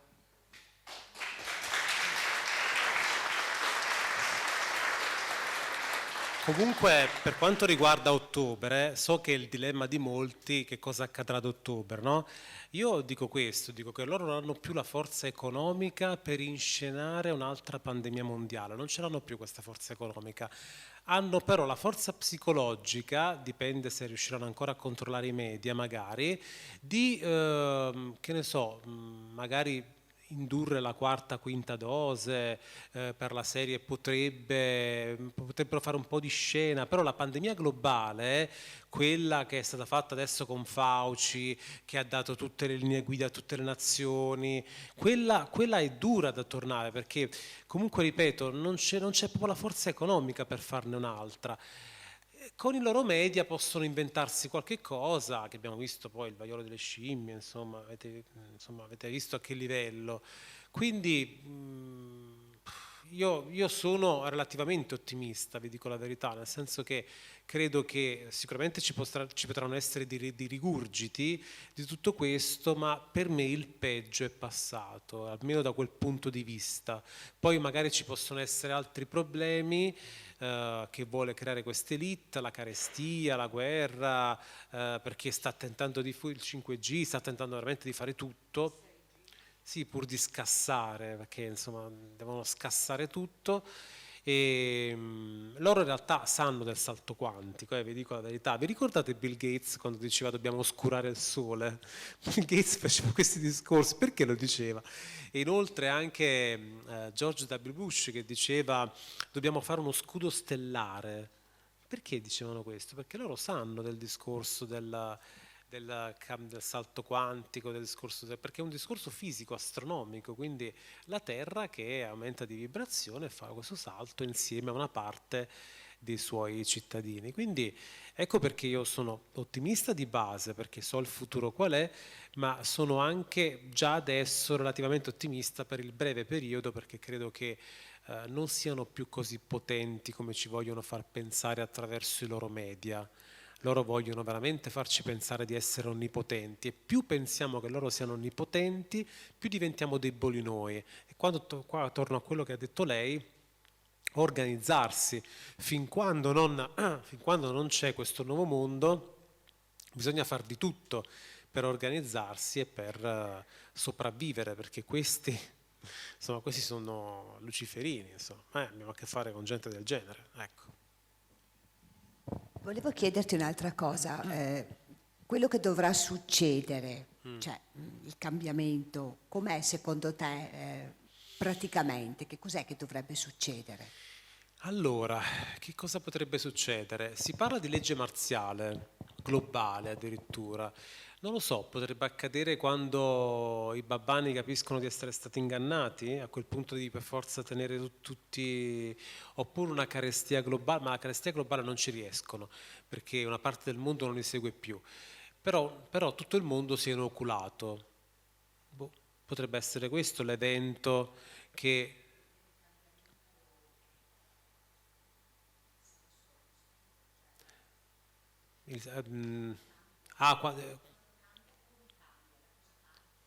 Io credo che partirà dal QFS, dal sistema economico. Non so quando avverrà, se avverrà prima di questo evento solare, prima dopo, non lo so, ma io credo anche prima, sinceramente. Però non conoscendo il piano, torniamo là, non conoscendo il piano possiamo fare delle supposizioni.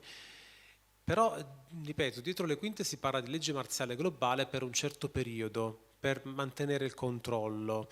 Mi rifaccio anche le profezie di Rasputin. Sapete che Rasputin diceva che c'era una profezia a Roma, lui parlava di Roma, in cui ci sarà la notte in cui l'uomo vestito di bianco, insomma, verrà portato per le strade della città, tutta la città sarà insomma, tutti scenderanno in piazza, tutti saranno arrabbiati e alla fine si scopre che l'uomo è un serpente, quindi adesso non mi ricordo bene la profezia, però quindi tra l'altro, insomma, sembra proprio che parlasse di questi periodi, perché diceva che nel periodo in cui gli uomini volevano fare le donne e gli uomini, ora c'è il gender, sapete che confonde tutto, insomma, quindi non lo so, quindi secondo me è possibile che ci possa essere questo periodo anche perché come a un certo punto tutti avranno questo amaro risveglio, però sarà comunque un risveglio loro nella paura, non nella consapevolezza.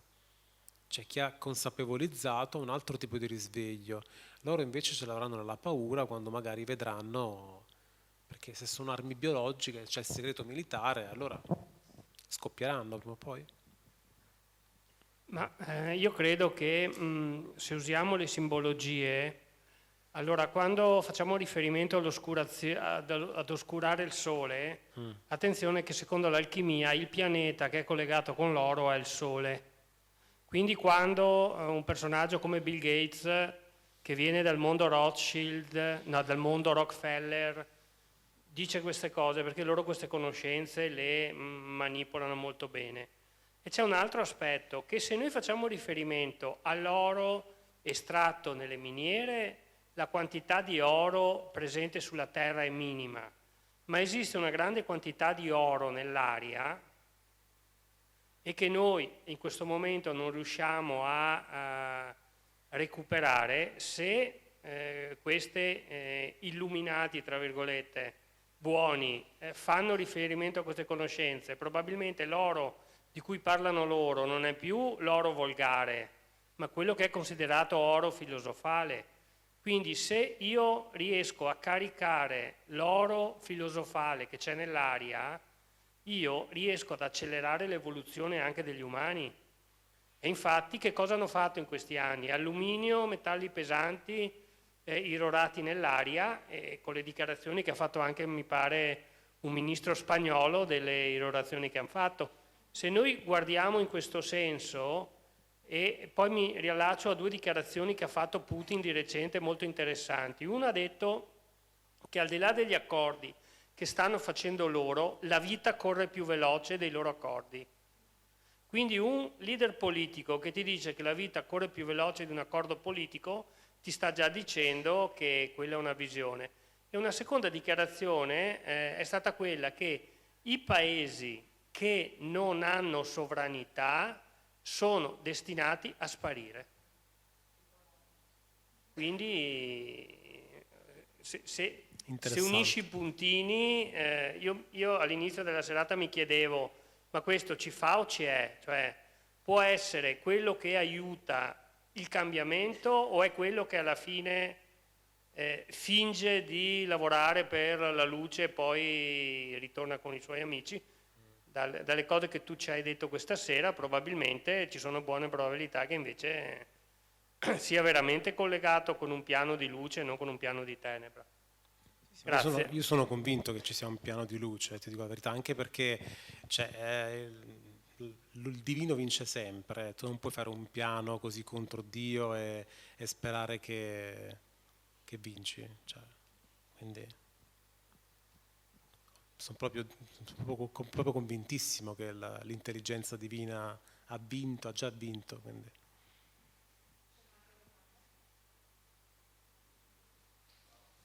No.